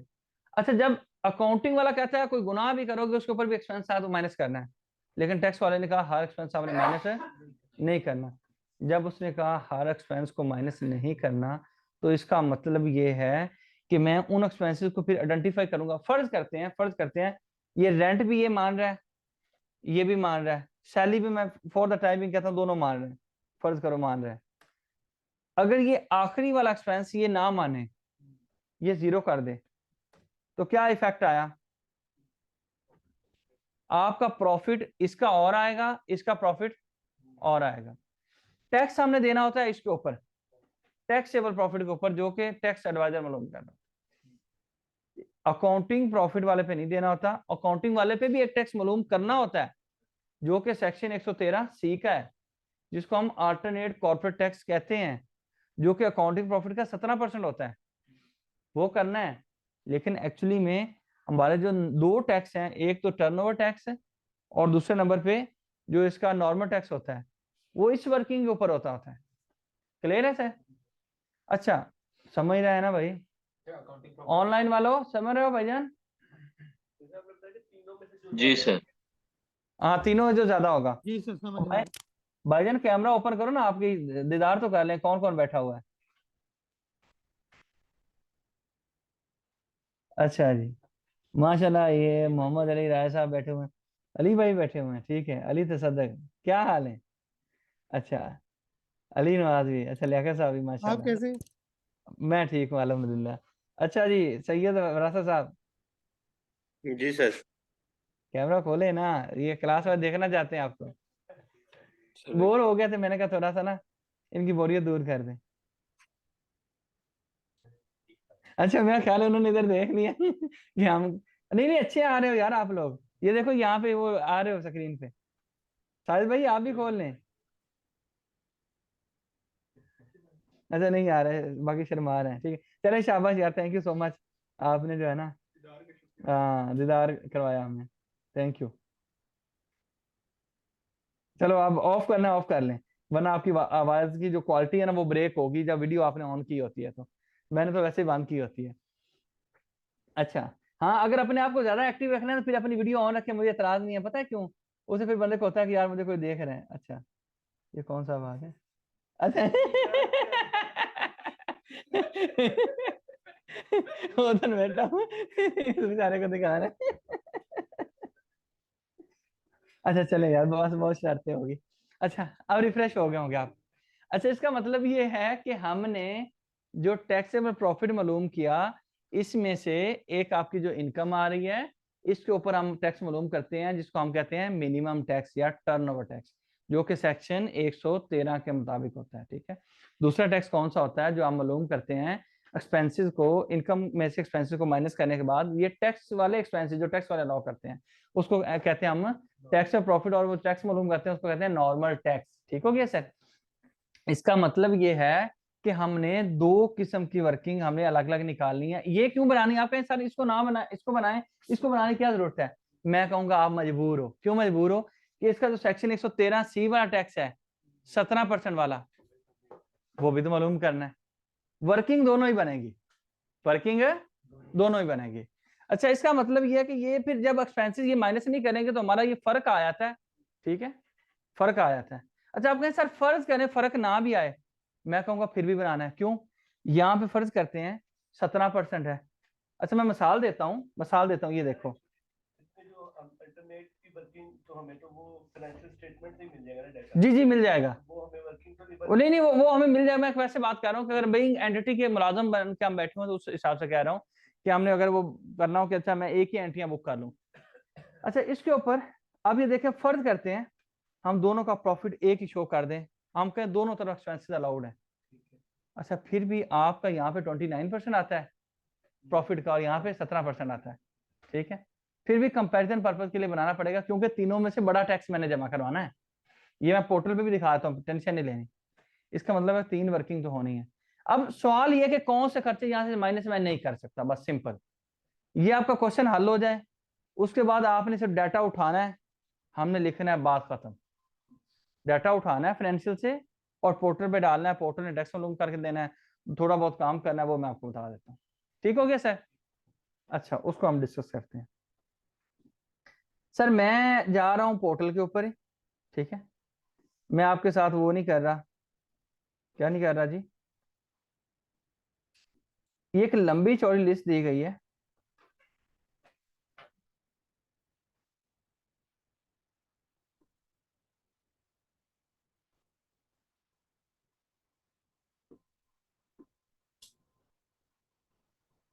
हम किसी पीवीटी की देखें, किसी इंडिविजुअल की रिटर्न देखें, किसी बंदे की रिटर्न उठा लें, ठीक है।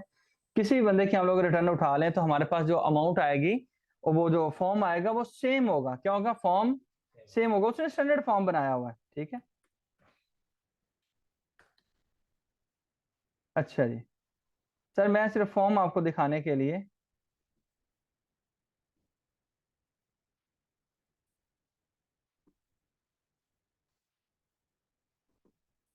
जी जी मैं अभी पोर्टल ओपन किया आपको दिखाता हूँ। थैंक यू अली भाई, बड़े जाग रहे हैं, एक्टिव बैठे हुए हैं। अच्छा जी सर बिजनेस के टैब के ऊपर स्ट्रेट फॉरवर्ड जा रहा हूँ, जो एक्सपेंसेस डिस अलाउड है वो आपको समझाता हूँ, हम उनको पढ़ते हैं। ठीक है सर, यहाँ पे office manufacturing trading other revenue फिलहाल के लिए डिस्कस नहीं कर रहा, मैनेजमेंट एडमिन को एक्सपेंस को डिस्कस नहीं कर रहा। मैं आ रहा हूँ एडमिजिबल इनएडमिजिबल। इनएडमिजिबल याद रख लें वो खर्चे हैं जो अकाउंटेंट माइनस कर चुका है। क्या कर चुका है? अकाउंटिंग में माइनस हो चुके हैं, जो इस तरफ हमने खाते बनाए थे। टैक्स में वो माइनस जब नहीं हो सकते तो मैंने कहा था कि हम लंबी चौड़ी वर्किंग नहीं करते, हम अकाउंटिंग प्रॉफिट को उठा के उसके अंदर थोड़ा बहुत चीजें क्या करते हैं, प्लस या अच्छा अब ये प्लस करना है, जो इनएडमिसिबल है ये माइनस हो चुका है, ये माइनस हो चुका है, इसको हमने ऐड बैक करना है। क्या करना है? ऐड बैक से बना दिया कि वापस प्लस कर दो, क्योंकि माइनस हो चुका है, ताकि उसका इफेक्ट सिर्फ 0 हो जाए। ठीक हो गया। और कुछ ऐसे खर्चे होंगे जो कि माइनस हुए ही नहीं है सिरे से, वो सिर्फ टैक्स की जुबान में खर्चा है, अकाउंटिंग की जुबान में खर्चा नहीं है, तो उसको आप क्या करो, माइनस कर लो। ये दो चीजें हमने समझनी है बस। ठीक हो गया सर? ऑनलाइन वालों समझ आ रही है? एडमिसिबल, जी सर आ रही। हाँ जी शाबाश, ठीक हो गया जी भाई, और जागते रहना है। लियाकत साहब आप समझ रहे हैं सर? जी सर। पक्की बात है, क्लियर है आपको? जी सर। चलें ग्रेट। अच्छा ये कि हेडिंग इसने सर दी है इनएडमिसिबल डिडक्शंस, ये वो खर्चे आ रहे हैं जो कि आपके अलाउड नहीं है, माइनस करने की आपको इजाजत नहीं थी टैक्स में, लेकिन अकाउंटिंग में हम माइनस कर चुके हैं। इसका मतलब ये कि ये सारे खर्चे फिर जो माइनस हो चुके हैं उनको वापस ऐड बैक करते जाओ। अच्छा कौन कौन से? नंबर 1 पे सेक्शन 29 सब सेक्शन 2, ठीक है, ये क्या है, परवीन फॉर डाउटफुल डेट्स। ये सबसे पहले ऐड बैक का लफ्ज, यानी कि वापस ऐड करो। किस सेक्शन के तहत? इस सेक्शन के तहत। कितनी अमाउंट, क्या चीज ये, परवीन फॉर डाउटफुल डेट्स।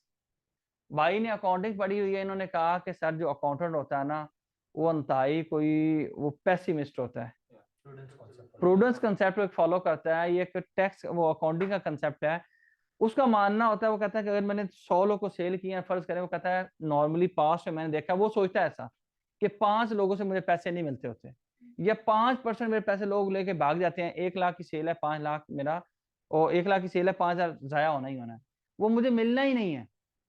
तो अकाउंटिंग वाले ने उसको क्या रिकॉर्ड कर लिया, उसको कहता है Parveen for doubtful debt. Basically जो उधार हमने किसी को दिया होता है, लेना होता है, उसको कहते हैं डेट। क्या बोलते हैं? लेकिन ये कौन सा डेट है जिसपे क्या है, डाउटफुल है, यानी कि हमें ऐसा लगता है कितने पैसे नहीं मिलेंगे। अकाउंटेंट ने जल्दी से क्या किया, जल्दी से एक्सपेंस बुक कर लिया। जब उसने एक्सपेंस बुक कर लिया अकाउंटेंट ने, तो फिर क्या हुआ कि हमने जब टैक्स में आके देखा तो उसने कहा ये माइनस करने की इजाजत नहीं है, तो हम क्या करें, ऐड बैक। इसी सेक्शन में उसने आपको समझाया, उसने कहा कि कितना आप कर सकते हो लेस। अब लेस करने का भी तो हमें पता होना चाहिए ना। उसने कहा कि भाईजान अकाउंटिंग वाले जो मर्जी करते रहे, लेकिन उसने कहा जितने एक्चुअली में कोई बंदा पैसे लेके भाग जाए, जो डाउटफुल ना हो, कंफर्म बैड डेट हो। बैड डेट वो होता है जो मिलना ही नहीं है, डाउटफुल ये होता है जो कच्चा पक्का आपको आया कि मिलेगा नहीं मिलेगा, मिलेगा नहीं मिलेगा। ठीक है, तो फिर इसका मतलब ये है कि हमने याद रखना है कि जो हमारे एक्सपेंसेस हैं, ठीक है, कि वो हमें मिलेंगे या नहीं मिलेंगे। एक्सपेंसिव मिलेंगे नहीं मिलेंगे, आप ये कहें कि जो हमने लेने हैं वो मिल जाएंगे या नहीं मिलेंगे, इसकी बेस पे नहीं चलना। ठीक है, तो जब बंदा भाग जाएगा उसको क्या बुक कर लेना, बैड डेट, वो एक्चुअल में आपका एक्सपेंस बन जाएगा, और वो अकाउंटिंग वाले भी एक्सपेंस मानते हैं, लेकिन अकाउंटिंग वाले एक स्टेप आगे चल रहे हैं। क्या स्टेप आगे चल रहे हैं? डाउटफुल डेट के ऊपर। सिंपल, इसको आपने ऐड, बैड डेट टैक्स में भी अलाउड है, डाउटफुल डेट अकाउंटिंग में अलाउड है, टैक्स में अलाउड नहीं। सिंपल, क्लियर है सर सब लोग को? तो टैक्स में ये होता है कि जो एक्चुअली हुआ है, जी जो एक्चुअल हो गया, जो बंदा भाग गया। ओके, अब मैं यहाँ पे भागने की बात भी नहीं कर सकता, कहाँ भाग गया, ठीक है, बस भाग गया, ऐसे कहा गया है जी। आपकी एक्सेस से दूर हो गया, उसने कहा जाओ जाओ जो करना कर लो। ओके, ठीक है, अच्छा इसके बाकी इसको डिटेल में देखना हो तो आप सेक्शन 29(2) को देख लेना, आपको बहुत ज्यादा दिल करे तो इसको देख लेना। अगली बात, Parveen for obsolete stock. Accountant एक काम करते होते हैं, वो ये करते हैं, वो कहते हैं अच्छा ये जो परवीन्स होती है ना, कोई भी परवीन आएगी ना, ये बड़ी सारी परवीन्स आपको नजर आ जाएंगी। परवीन्स कभी भी अकाउंटिंग में तो अलाउड होती है, टैक्स में अलाउड नहीं होती। परवीन ही होती है कि आप एक एस्टिमेट लगा रहे होते हैं, अंदाजा लगा रहे होते हैं, इतना ये हो जाएगा, इतना वो हो जाएगा। ये क्या है जी, आपका स्टॉक आउटडेटेड है। अकाउंटेंट ये करता है, वो कहता है कि मेरा एक आईटी का वेयर हाउस है, वहां पे मैंने आईफोन 15 प्रो मैक्स ला के रख दिए, मैं एक आईफोन वगैरह बेचता हूँ, मैंने एक अकाउंटेंट रखा हुआ है। अब क्या हुआ कि आईफोन 16 आ गया, उसने कहा सर अब आप आईफोन 15 आप लाए थे ना 4 लाख रुपए का, अब वो मार्केट में 3.5 लाख का बिकना है, अभी जो ही उसने देखा ना नया वेरिएंट आ गया, उसने जितने मोबाइल पड़े थे मल्टीप्लाइड बाय 50,000 करके मेरा एक्सपेंस उसने बुक कर दिया। उसको उसने बोला प्रोविजन फॉर ऑब्सोलीट स्टॉक। लेकिन जब हम आए अकाउंटिंग के अंदर, हम कहाँ पे आए, सॉरी टैक्स के अंदर, टैक्स वालों ने कहा भाईजान ये वो मोबाइल बिके हैं। मैंने कहा नहीं। कहता नुकसान कहाँ से हो गया, मोबाइल पास पड़े हुए हैं। कहते जब सच्ची में नुकसान होगा तब बुक करना, वरना ये प्रोविजन शर्वियन कोई चीज नहीं होती। ठीक है, ये भी फिर इसने जी ऑब्सोलीट नहीं, आप कह रहे हैं ऑब्सोलीट का मतलब ये है कि जो थोड़ी आउटडेटेड चीजें हो जाती हैं। ठीक है, एक्चुअली में टैक्स वाला इस चीज को नहीं मानता। वो कहता है भाईजान जब एक्चुअल में होगा ना तब मानोगा।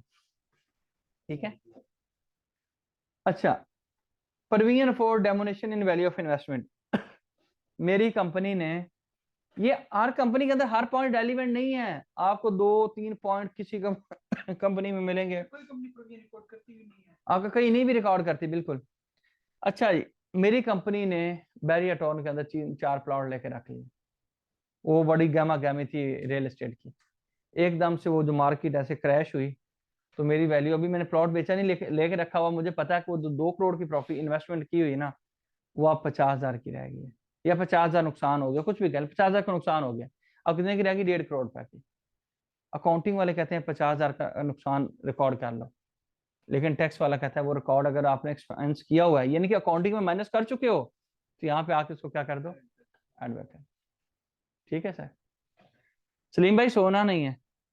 अच्छा, प्रोविजन फॉर रिजर्व। ठीक है, याद रखिएगा जो रिजर्व होते हैं, रिजर्व क्या होते हैं, इसके एग्जांपल देते हैं। आपकी गाड़ियों के अंदर रिजर्व होता है, ठीक है, आपके बाइक्स के अंदर रिजर्व की ऑप्शन होती है। रिजर्व की ऑप्शन है क्या, बेसिकली कंपनियों के अंदर ये प्रोविजन फॉर रिजर्व क्या है।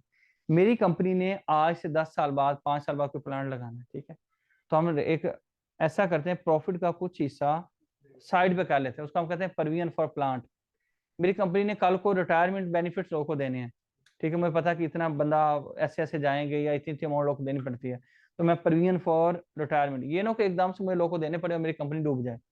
लोगों ने साथ साथ ही क्या करते हैं, रिजर्व क्रिएट किए होते हैं। अब ये रिजर्व किसी भी मकसद के लिए हो सकता है, जनरल रिजर्व भी होते हैं, वैसे ही साइड पे रख लो, ठीक है, लॉसेज के लिए भी हो सकते हैं। लेकिन ऐसे रिकॉर्ड करें तो लगता है कि कंपनी फारग है, ये जो अभी सोच के बैठी हुई लॉसेज होंगे, ठीक है, लेकिन प्रोविजन नॉर्मली जो क्रिएट की जाती है रिजर्व की, वो जनरल भी की जाती है। ठीक है, जनरल अपने आप को, कंपनी को वो कभी भी बुरे हालात आ जाए तो मैनेज करने के लिए, कंटिन्यू रखने के लिए, या उसके अलावा डिविडेंड देने हैं, शेयर होल्डर्स को अट्रैक्ट करके रखना है, डिफरेंट वजूहत हो सकती हैं। तो ऐसे जो रिजर्व होते हैं वो आपके एक्सपेंसेस नहीं होते। ठीक है, वैसे प्रैक्टिकली अगर बात करूं तो मुझे लॉजिकली ये बात मुझे आज तक हजम भी नहीं हुई यहाँ पे लिखी हुई, ये कभी अकाउंटिंग के अंदर भी हमने एक्सपेंस नहीं रिकॉर्ड करते हम लोग।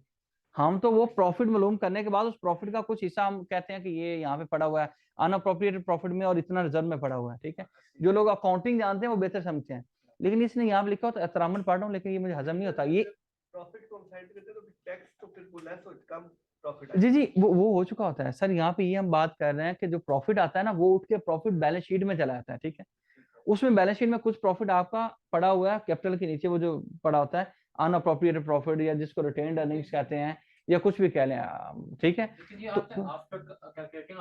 अकाउंटिंग प्रॉफिट के बाद। ठीक है, लेकिन सवाल ये है कि ये वाली चीज एक्सपेंस नहीं होती, ठीक है, अकाउंटिंग में भी, लेकिन यहाँ पे इसने लिखी हुई है। ये बेसिकली इसने एक्सपेंसेस वो लिखे हुए होते हैं जो हम अकाउंटिंग में माइनस कर चुके हैं। ये तो कभी अकाउंटिंग में भी माइनस नहीं होता। ठीक है, लेकिन खैर हमने पढ़ लिया है। ठीक है,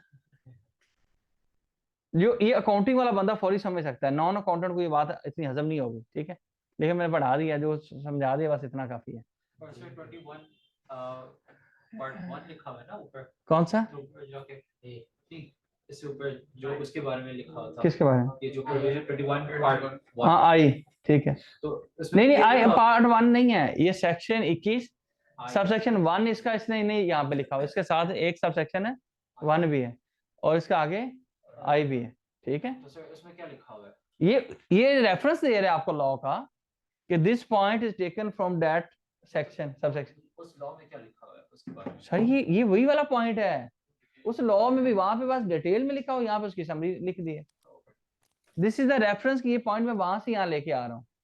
ठीक है, नहीं इसमें ये नहीं बताया कि क्यों किया उसने। नहीं क्यों वाला वहां पे सवाल नहीं है, क्यों वाला जवाब नहीं दे रहा। क्यों तो वो आप कहेंगे फिर रीजनिंग के ऊपर चला जाएगा, वहां पे उसने रीजन नहीं दी।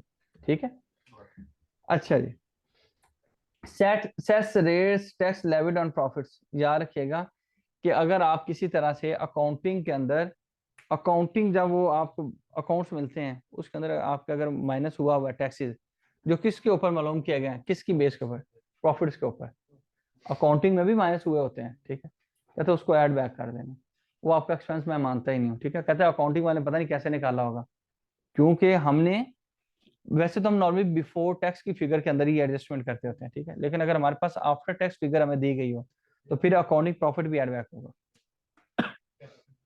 यानी कि जो इधर वर्किंग की थी नीचे आया था अकाउंटिंग प्रॉफिट, उसके ऊपर टैक्स मालूम क्या आता है, अगर टैक्स माइनस हो चुका मुझे मिले आफ्टर टैक्स प्रॉफिट तो मैं उसके अंदर जो टैक्स जो है वो भी ऐड बैक होगा, ठीक है सर। ये थोड़ी सी अकाउंटिंग वाली बात है, थोड़ी सी ऊपर से तो नहीं गुजर गई, लंबी चौड़ी बात नहीं की मैंने, तो ये बात की है कि अगर ये अकाउंटिंग प्रॉफिट में से हम कहें फर्ज करें टैक्स की अमाउंट आती है, फर्ज कर लें 29 हम करते हैं, कितनी 29 मैं कर रहा हूँ, 23 आ गया 29, तो कहता है भाईजान अगर आपको आफ्टर टैक्स प्रॉफिट मिले, अकाउंटिंग प्रॉफिट आफ्टर टैक्स आ जाएगा, अकाउंटिंग प्रॉफिट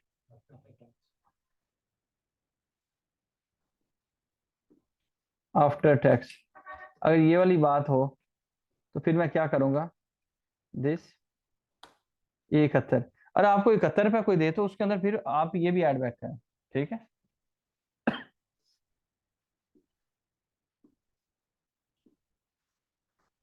ये आपका पॉइंट नंबर ये है 21, ये इन सब के साथ 1 लगा हुआ है, 21 के बाद 1 भी लगा हुआ सब सेक्शन, एड बैक 21(1) भी amount of tax deducted at source, जो आपकी विद होल्डिंग्स होती हैं, जो आपकी विद होल्डिंग्स होती हैं वो आपका एक्सपेंस होता है, नहीं होता, वो आपका एसेट होता है, जो साल के एंड पे जाके आपका टैक्स पेबल होता है उसमें से हम लोग एडजस्टमेंट लेते हैं, नॉन एडजस्टेबल होता है, कौन से, वो तो आपकी एक्सपेंस हो जाता है स्ट्रेट फॉरवर्ड, ठीक है, वो तो आपकी एक्सपेंस बुक हो जाता है, जो आपकी एडजस्टेबल की ये टैक्स डिडक्टेड एट सोर्स, जो डिडक्टेड एट सोर्स है ना सेक्शन 149 से ऑनवर्ड वाला, ठीक है, या 236 वाला, ठीक है, तो वो सारे वो एडजस्टेबल है, ठीक, टैक्स डिडक्टेड एट सोर्स, ठीक है सर, जो आपकी विद होल्डिंग्स है वो आपके क्या है, आपके एक्सपेंस नहीं होता, वो आपके एसेट्स होते हैं, ठीक है, उसको अगर एक्सपेंस गलती से अकाउंटेंट को नहीं पता, एक्सपेंस बुक हो गया तो क्या करो, उसको ऐड बैक करो, अच्छा जी, पेमेंट लायबल टू, अच्छा अमाउंट ऑफ टैक्स, अच्छा payment liable to deduction of tax at source but tax not deducted paid, इसकी एक सैलरी की एग्जांपल मैंने दी थी, जिनके ऊपर आपने टैक्स काटना होता है, अगर टैक्स बुक ना करो तो आप माइनस नहीं कर सकते, पिछली दफा मैंने 3200 पता नहीं कितना का अकाउंटिंग वाले बुक किया, मैंने टैक्स वालों में 1700 किया 1700 वो वाला जिसके ऊपर उसने टैक्स माइनस किया हुआ था, टैक्स काटा हुआ था, जिसके ऊपर नहीं काटा हुआ था वो सीधा सीधा हमने कहा क्या है आपका एक्सपेंस नहीं है, ठीक है, क्लियर है सर। ये आप पॉइंट याद रखिएगा कि हमारे एड बैक होने हैं, अच्छा ये प्रैक्टिकली लोगों को मार्केट में ना पता है ना करवाए जाते हैं, ये जो लोग अकाउंटेंट्स हैं वो इसको फॉलो कर रहे हैं, उसकी वजह कि उन्होंने बड़े इन डेप्थ पढ़े हुए हैं, ठीक है, बाकी जो है ना प्रैक्टिकली जो आपके लॉयर्स हैं उन बेचारों को इस चीज का नहीं कंसेप्ट, ठीक है, उनकी लिमिटेशन ये है कि यहाँ पे अकाउंटिंग का बहुत ज्यादा इन्वॉल्व है, ये हर एक चीज को जो मैं समझा रहा हूँ तो अकाउंटिंग से लिंक ना करूँ तो आपको भी नहीं क्या चीज है, ठीक है, expenditure entertainment expenditure above prescribed limit, entertainment expenditure above prescribed limit, याद रखिएगा कि आपके ऐसे एक्सपेंसेस जो कि क्या कहते हैं प्रेस्क्राइब लिमिट से ज्यादा हो जाएं, क्या हो जाएं, प्रेस्क्राइब लिमिट से ज्यादा हो जाएं, ठीक है, अच्छा जी,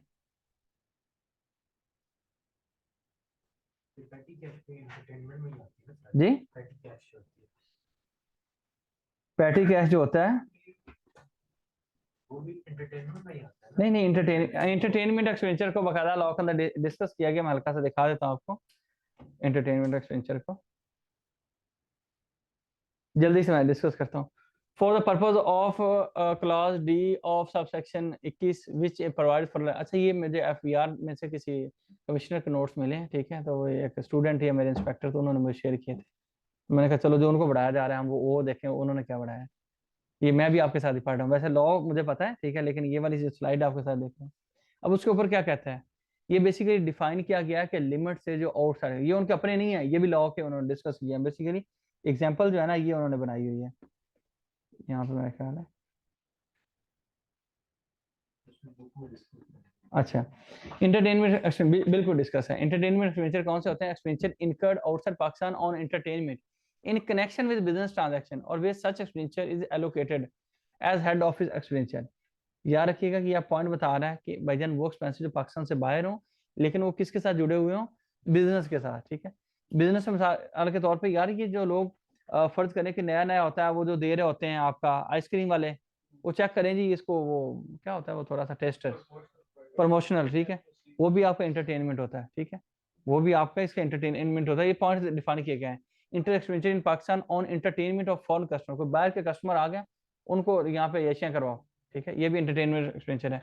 expenditure incurred on entertainment of customer and clients at the person business premises. अब बिजनेस प्रीमिसेस पे नहीं आपने किया ये सच का, फॉरेन है तो उसके लिए उन्होंने नहीं बोला कि आपने ऑफिस के अंदर वो उनको एंटरटेनमेंट करवानी है, लेकिन आपके लोकल कस्टमर है तो उसके लिए यहाँ पे लोकल मैं इसलिए कह रहा हूँ क्योंकि उसने डिफाइन नहीं किया कि फॉरेन है, मैं लोकल मान रहा हूँ। बिजनेस प्रीमिसेस के बाहर किया तो ये लिमिट से क्या हो जाएगा, एक्सीड हो जाएगा, क्योंकि वो कहता है प्रेस्क्राइब लिमिट है तो वो तो ठीक है, वो प्रेस्क्राइब लिमिट क्या कि ये क्राइटेरिया पूरा करे, ठीक है, लेकिन प्रेस्क्राइब लिमिट से आउट हो गया तो फिर आपका इनएडमिसिबल हो जाएगा। समझने बात को। उसके बाद expenditure incurred on the entertainment of meeting of the share holder की मीटिंग हो, एजेंट्स की हो, डायरेक्टर्स की हो, एम्प्लॉइज की हो, तो ये क्या है, एंटरटेनमेंट है, ये भी अलाउड है, ठीक है। अब कोई लॉयर आ गया, यहाँ पे लॉयर तो नहीं है, उसको आता है ऑफिस में आता है, कोई केस है आपका, आप उसको खर्चे करवा देते हो, ठीक है, उसको पार्टी करवा देते हो, तो वो एंटरटेनमेंट नहीं है। Expenditure incurred on entertainment at the opening of branch, ये जो कोई ब्रांच ओपन की जाती है उसके ऊपर जो खर्चे होते हैं, ठीक है, यहाँ पे उसने नहीं कहा, ठीक है, कि जी फलां प्लेस और बिजनेस पे होने चाहिए, वैसे अगर लॉजिकली हमें ऐसे ही सोचना है ना, बीइंग वकील बन के आप सोचें, expenditure incurred on entertainment at the opening of branch, ठीक है। अच्छा, any other entertainment expenditure incurred on the refreshment of employees as per rule 9, और रूल 9 इनकम टैक्स रूल देखेंगे उसके अंदर क्या डिफाइन किया गया। तो फिर यहाँ से आप एक बात समझने की कोशिश करें कि भाईजान आप क्या चाहिए, इसमें डिफरेंट एग्जांपल्स दी गई हैं कि ये जो क्राइटेरिया या लिमिट होगी ना, लिमिट से मुराद ये है कि जो रूल के अंदर अलाउड है ना वो नहीं। पढ़े हुए अभी 13 साल गुजर के, इतने बूढ़े हो गए वाली भाई। ओहो,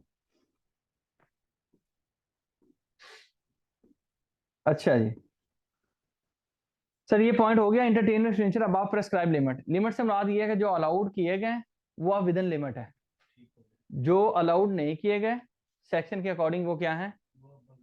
याद रखिएगा कि यहाँ पे जब आप सेक्शन पढ़ते हैं 21D तो वो वहां भी यही लफ्ज लिखा हुआ है, entertainment expenditure above prescribe limit. हमने कहा लिमिट क्या है, फिर हमें कहाँ पे जाना पड़ता है, रूल्स के अंदर, ठीक है। रूल्स आपको पढ़ने आते ही हैं, अगर नहीं आते तो मैं आपको दिखा देता हूँ, रूल्स पढ़ना कोई मुश्किल तो नहीं है। और रूल्स पहले, असल जो जरूरी चीज है ना वो ये है कि किस सेक्शन के साथ कौन सा रूल अटैच है। असल तो चीज अहम क्या है, किस सेक्शन के साथ कौन सा रूल मैंने पढ़ना है, जिसके ऊपर आपको परेशानी होगी। बहुत आसान करके इसने लिखा है। अब ये देखो, इसने कहा भाईजान सैलरी के साथ, शरीफ आदमी ने आपको खुद बता दिया है, कहता है सैलरी के साथ आपके 3 4 5 रूल ये अटैच है, 3 रूल अटैच है, हेडिंग वाइज ये लेके चलेगा, ठीक है। अब इस अलग असूली तौर पे तो इसको पता है क्या चाहिए, इसको चाहिए कि असूली तौर पे कि हर रूल के साथ जब हम रूल खोले ना तो लिखा हो कि ये किस सेक्शन के साथ जुड़ा हुआ है ये, लेकिन ऐसा एक्सप्लेन नहीं करता, ठीक है। कुछ रूल्स के अंदर एक्सप्लेन करता भी, हमें ये नहीं कहता 100% नहीं करता, कुछ के साथ नहीं भी करता। तो यहाँ जब जाएंगे ये किसी ना काम का होगा, जब आप पढ़ेंगे तो कहेगा इस रूल के इन मतलब ना रूल्स के अंदर मैं आपको बताने जाऊंगा कि पर्क्स को बेनिफिट्स को कैसे वैल्यू करते हैं। असल ये 2 चीजें हैं, ठीक है, ओके हो गया जी। जब इनको आप पढ़ेंगे तो आपको समझ आ जाएगी कि जो सेक्शन के अंदर जहाँ पे अकोमोडेशन की बात है ना, तो ये वाला अगर ना भी रेफर किया हो तो आप कहेंगे कि उसके साथ कनेक्टेड है, सैलरी को खोलूं उसमें जो मेरा बेनिफिट्स वाला है उसके साथ जोड़ लूं, ठीक है। अगर फर्ज करें कि मैं आ जाऊं बिजनेस के ऊपर, उसने कहा जी इंटरटेनमेंट एक्सपेंडिचर, उसने कहा जी agriculture produce as raw material, ठीक है। ये सारे रूल्स हैं, ये सारे सारे यहाँ तक जो है कितने रूल्स हैं, 1 2 3 4 5 जो आपके बिजनेस के साथ कनेक्टेड। और समटाइम पता क्या होता है, मैं मिसाल देता हूँ। अब समटाइम मैं तो ऐसे सर्च करता हूँ जल्दी से, अच्छा यार रिफंड के साथ कौन सा लिंक है, मैं पता क्या करता हूँ, कंट्रोल F, मुझे रिफंड का सेक्शन याद है, मैं 170 सर्च करता हूँ। मैंने कहा देखें जी रूल 71, ठीक है।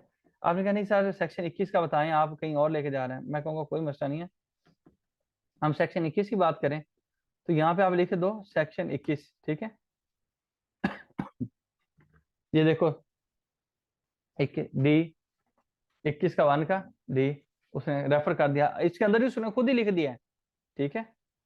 तो हम मजीद आगे चलते हैं। अच्छा, उसके बाद इंटरेस्टिंगली उसने अगले जो रूल्स है उनके अंदर किसी में डिफाइन नहीं किया कि 21 का कौन सा पॉइंट है, तभी वो मुझे भगा के आगे ले आए, समझ रहे हैं। तो ये भी ड्राफ्टिंग का, ये जिस मैंने लिखा है वो थोड़ा सा कंसिस्टेंसी मेंटेन नहीं किए, कुछ भी नहीं है, ठीक है। ठीक है sir.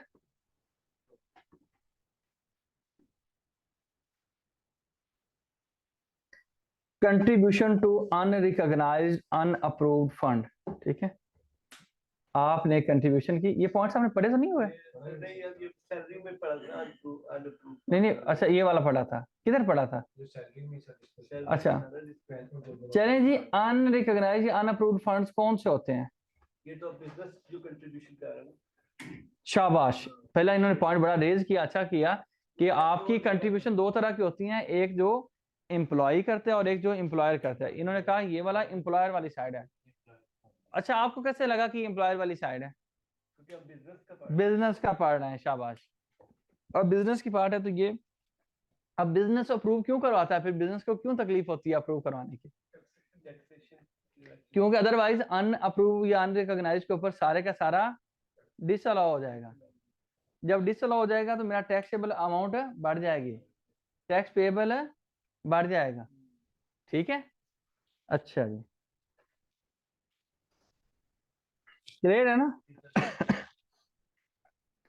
Access of 50% of contribution to approved gratuity fund, pension fund, superannuation fund. याद रखिएगा, अप्रूव करेंगे तो फिर भी इसने जुल्म किया हुआ है। 100% एक्सपेंस आपको माइनस नहीं कर सकते। आपका 50% से ज्यादा जो कंट्रीब्यूशन होगा, ठीक है, जो आपने कंट्रीब्यूशन की उसका 50% आपको अलाउड है, 100% अलाउड नहीं है। अगर अनअप्रूव्ड था तो 100% डिसअलाउड है। ये फिर जो डिसअलाउड पोर्शन है 50% वाला, ये वो वाला क्या है? हाँ जी, अप्रूव्ड के लिए जो 50% डिसअलाउ करेंगे, ये वो वाली बात है, ठीक है। अब फंड पे उसने ये नहीं कहा ग्रेच्युटी फंड होगा, प्रोविडेंट फंड होगा, कौन सा फंड होगा, उसने सारे फंड्स की बात की है। लेकिन अगर आपको मोर स्पेसिफिक देखना है तो मैं क्या करूं, 21 से 1E के ऊपर आऊं, ठीक है। ये जैरी की फरमाइश बस मेरे दिल में आ रही है कि जैरी जैसे सोच रहा था कि जी एक्सप्लेनेशन 21 के अंदर, अब ये देखो दूसरी क्लास में भी यही बढ़ा रहा था। इस 21 के ऊपर 1 के ऊपर कौन सा है जी?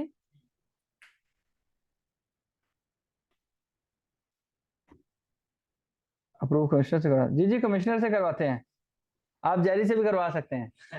तो आपको प्यास नहीं लग रही? हाँ, क्यों बहुत बोल के चुप कर जाऊं? मैं आप जुबानी बताऊंगा, दिल दिल में बढ़ाऊंगा भाई, आपने समझ जाना है। जैरी ने कहा है कि आपको प्यास लग जाएगी। अच्छा जी, लास्ट क्लास में उस दिन तो बस हो गई थी। अच्छा, अब तो माशाल्लाह से आज मैं सोच रहा था कि अभी 1 से या 2 क्लासेस मैक्सिमम और होंगी, मैक्स। आज 13वां हो गया ना? हाँ, वो लास्ट वीक वाले तो वैसे ही वो आधे लोग भाग जाएंगे ना, ठीक है।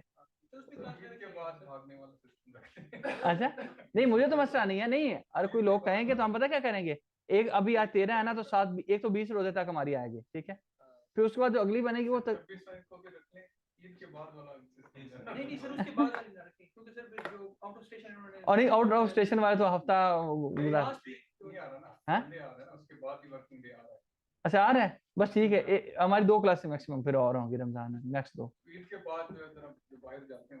अच्छा अच्छा अच्छा, हाँ नहीं नहीं, बाहर वालों को कंसिडर करना है, मैंने खुद बाहर जाना है।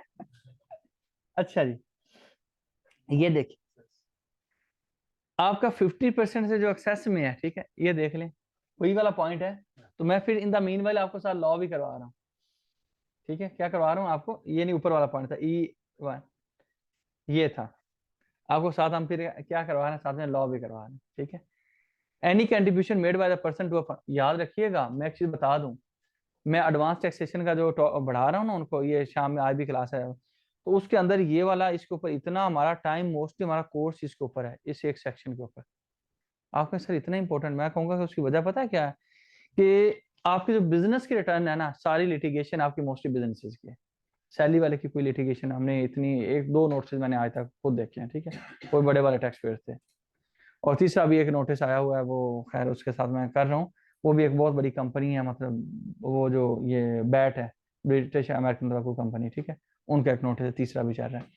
तो ये खैर ये देखें कि ये वाली जो चीज है अब आपके सामने है कि मतलब ये सेक्शन 1 एक एक पॉइंट के ऊपर एक नोटिस आता है, 21(1) का L, 21(1) का M, 21(1) का फलां वाला पॉइंट, ठीक है, इसके ऊपर वो घूम रहा होता है, ठीक है। अब बड़े नोटिस जो भी बिजनेस का नोटिस उठा ले, मैं अभी आपके सामने 50 नोटिस खोल दूंगा, इसी सेक्शन के ऊपर घूम रहे होंगे। बाजारी तौर पे आसान भी लगता है लेकिन आसान ये है नहीं, ठीक है, यानी कि पढ़ने वाली बात है। यहाँ पे कौन कौन से फिर फंड आ गए भाई? Pension fund, provident fund, superannuation fund, gravity fund. अब इन फंड्स के अंदर क्या डिफरेंस है, ये एक लीगल चीजें हैं, आप सर्च कर लीजिएगा, ठीक है, लेकिन इन सबको आप अप्रूव करवा सकते हैं। क्या करवा सकते हैं?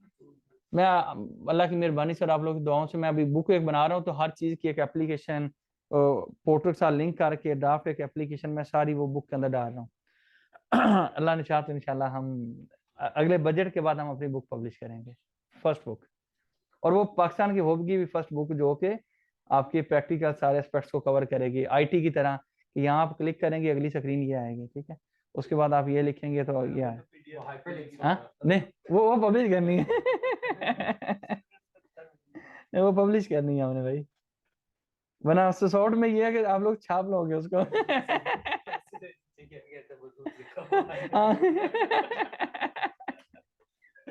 अच्छा जी, ये सर हो गया पॉइंट हमारा।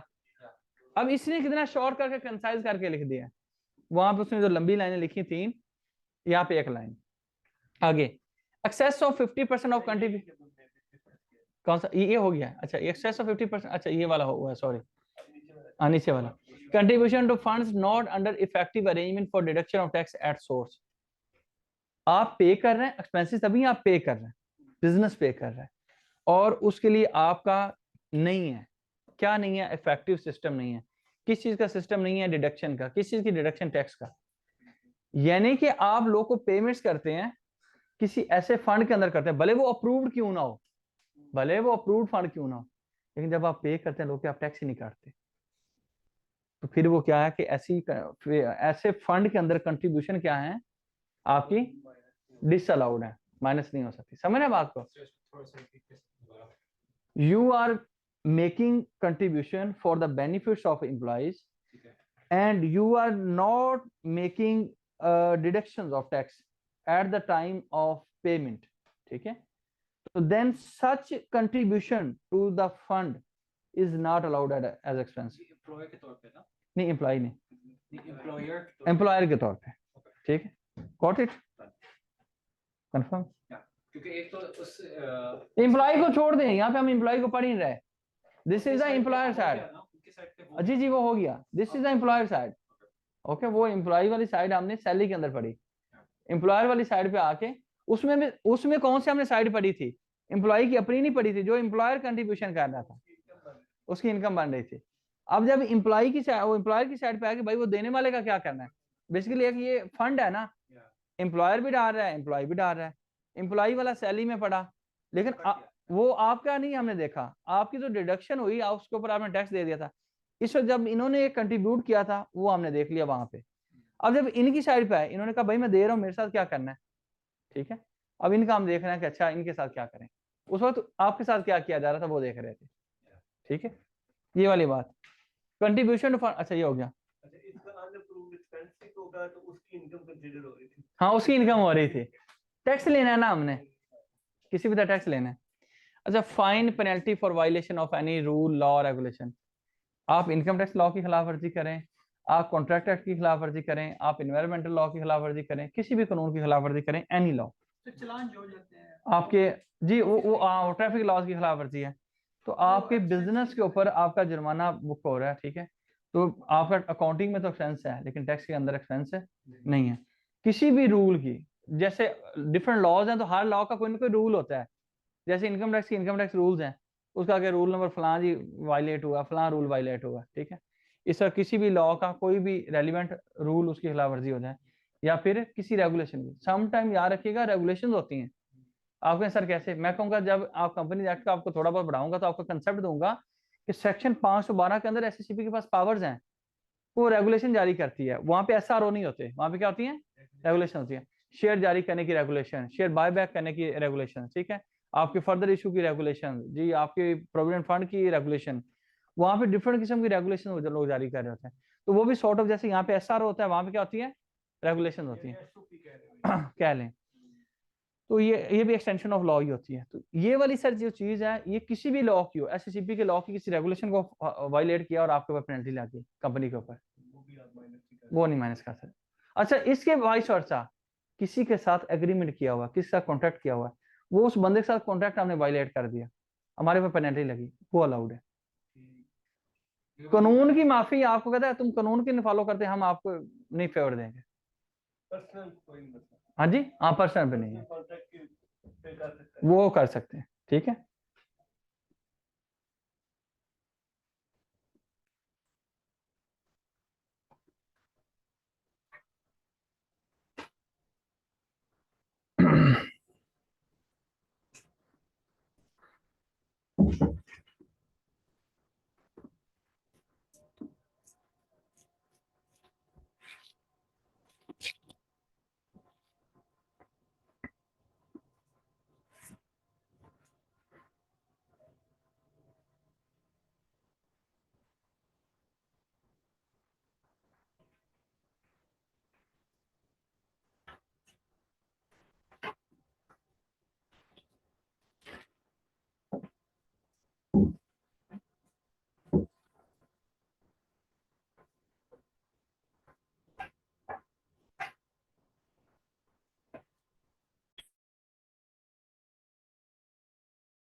अच्छा जी, पर्सनल एक्सपेंडिचर, मैं कारोबार कर रहा हूँ, ठीक है, बिजनेस कर रहा हूँ, फर्स्ट करो सोल प्रोप्राइटर कह लो या कंपनी कह लो या पार्टनरशिप कह लो।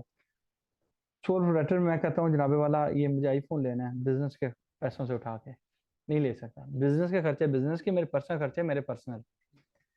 पार्टनरशिप हो तब भी मैं अपने लिए फोन पार्टनरशिप के पैसों से नहीं ले सकता।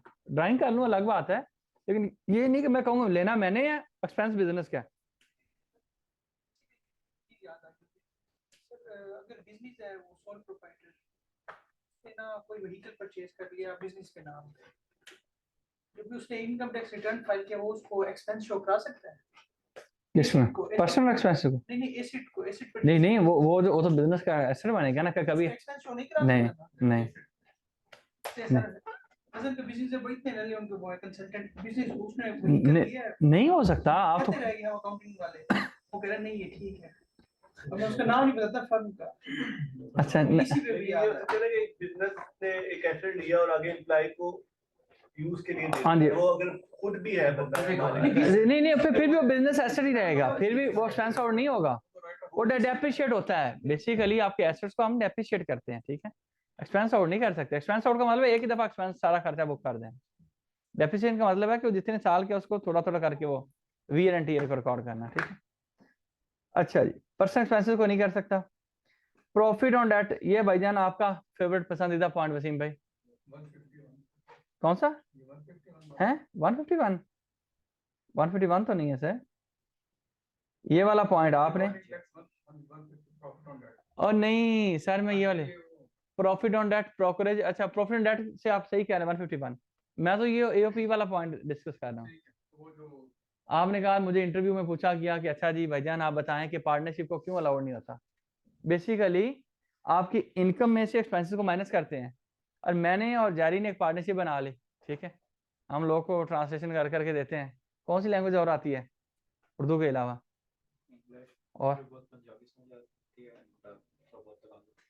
और कौन सी?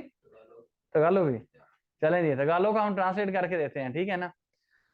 अब क्या हुआ कि हमने कहा यार देखो जेरी, हमें टैक्सेस बहुत ज्यादा पड़ रहे हैं। क्यों पड़ रहे हैं? कि हमारा प्रॉफिट बहुत ज्यादा है। ऐसा करो कि तुम भी ऐसा करो कि 6 लाख की सैलरी ले लो, 6 लाख की मैं ले लेता हूँ, इतनी तो 12 लाख तो वैसे ही हम निकाल लेंगे, कोई टैक्स नहीं है। ये दूसरा तरीका ये होता है, हमने कहा कोई नहीं 12 लाख निकालते हैं, 50 लाख आ रहा है, 24 लाख हम वैसे निकाल लेते हैं।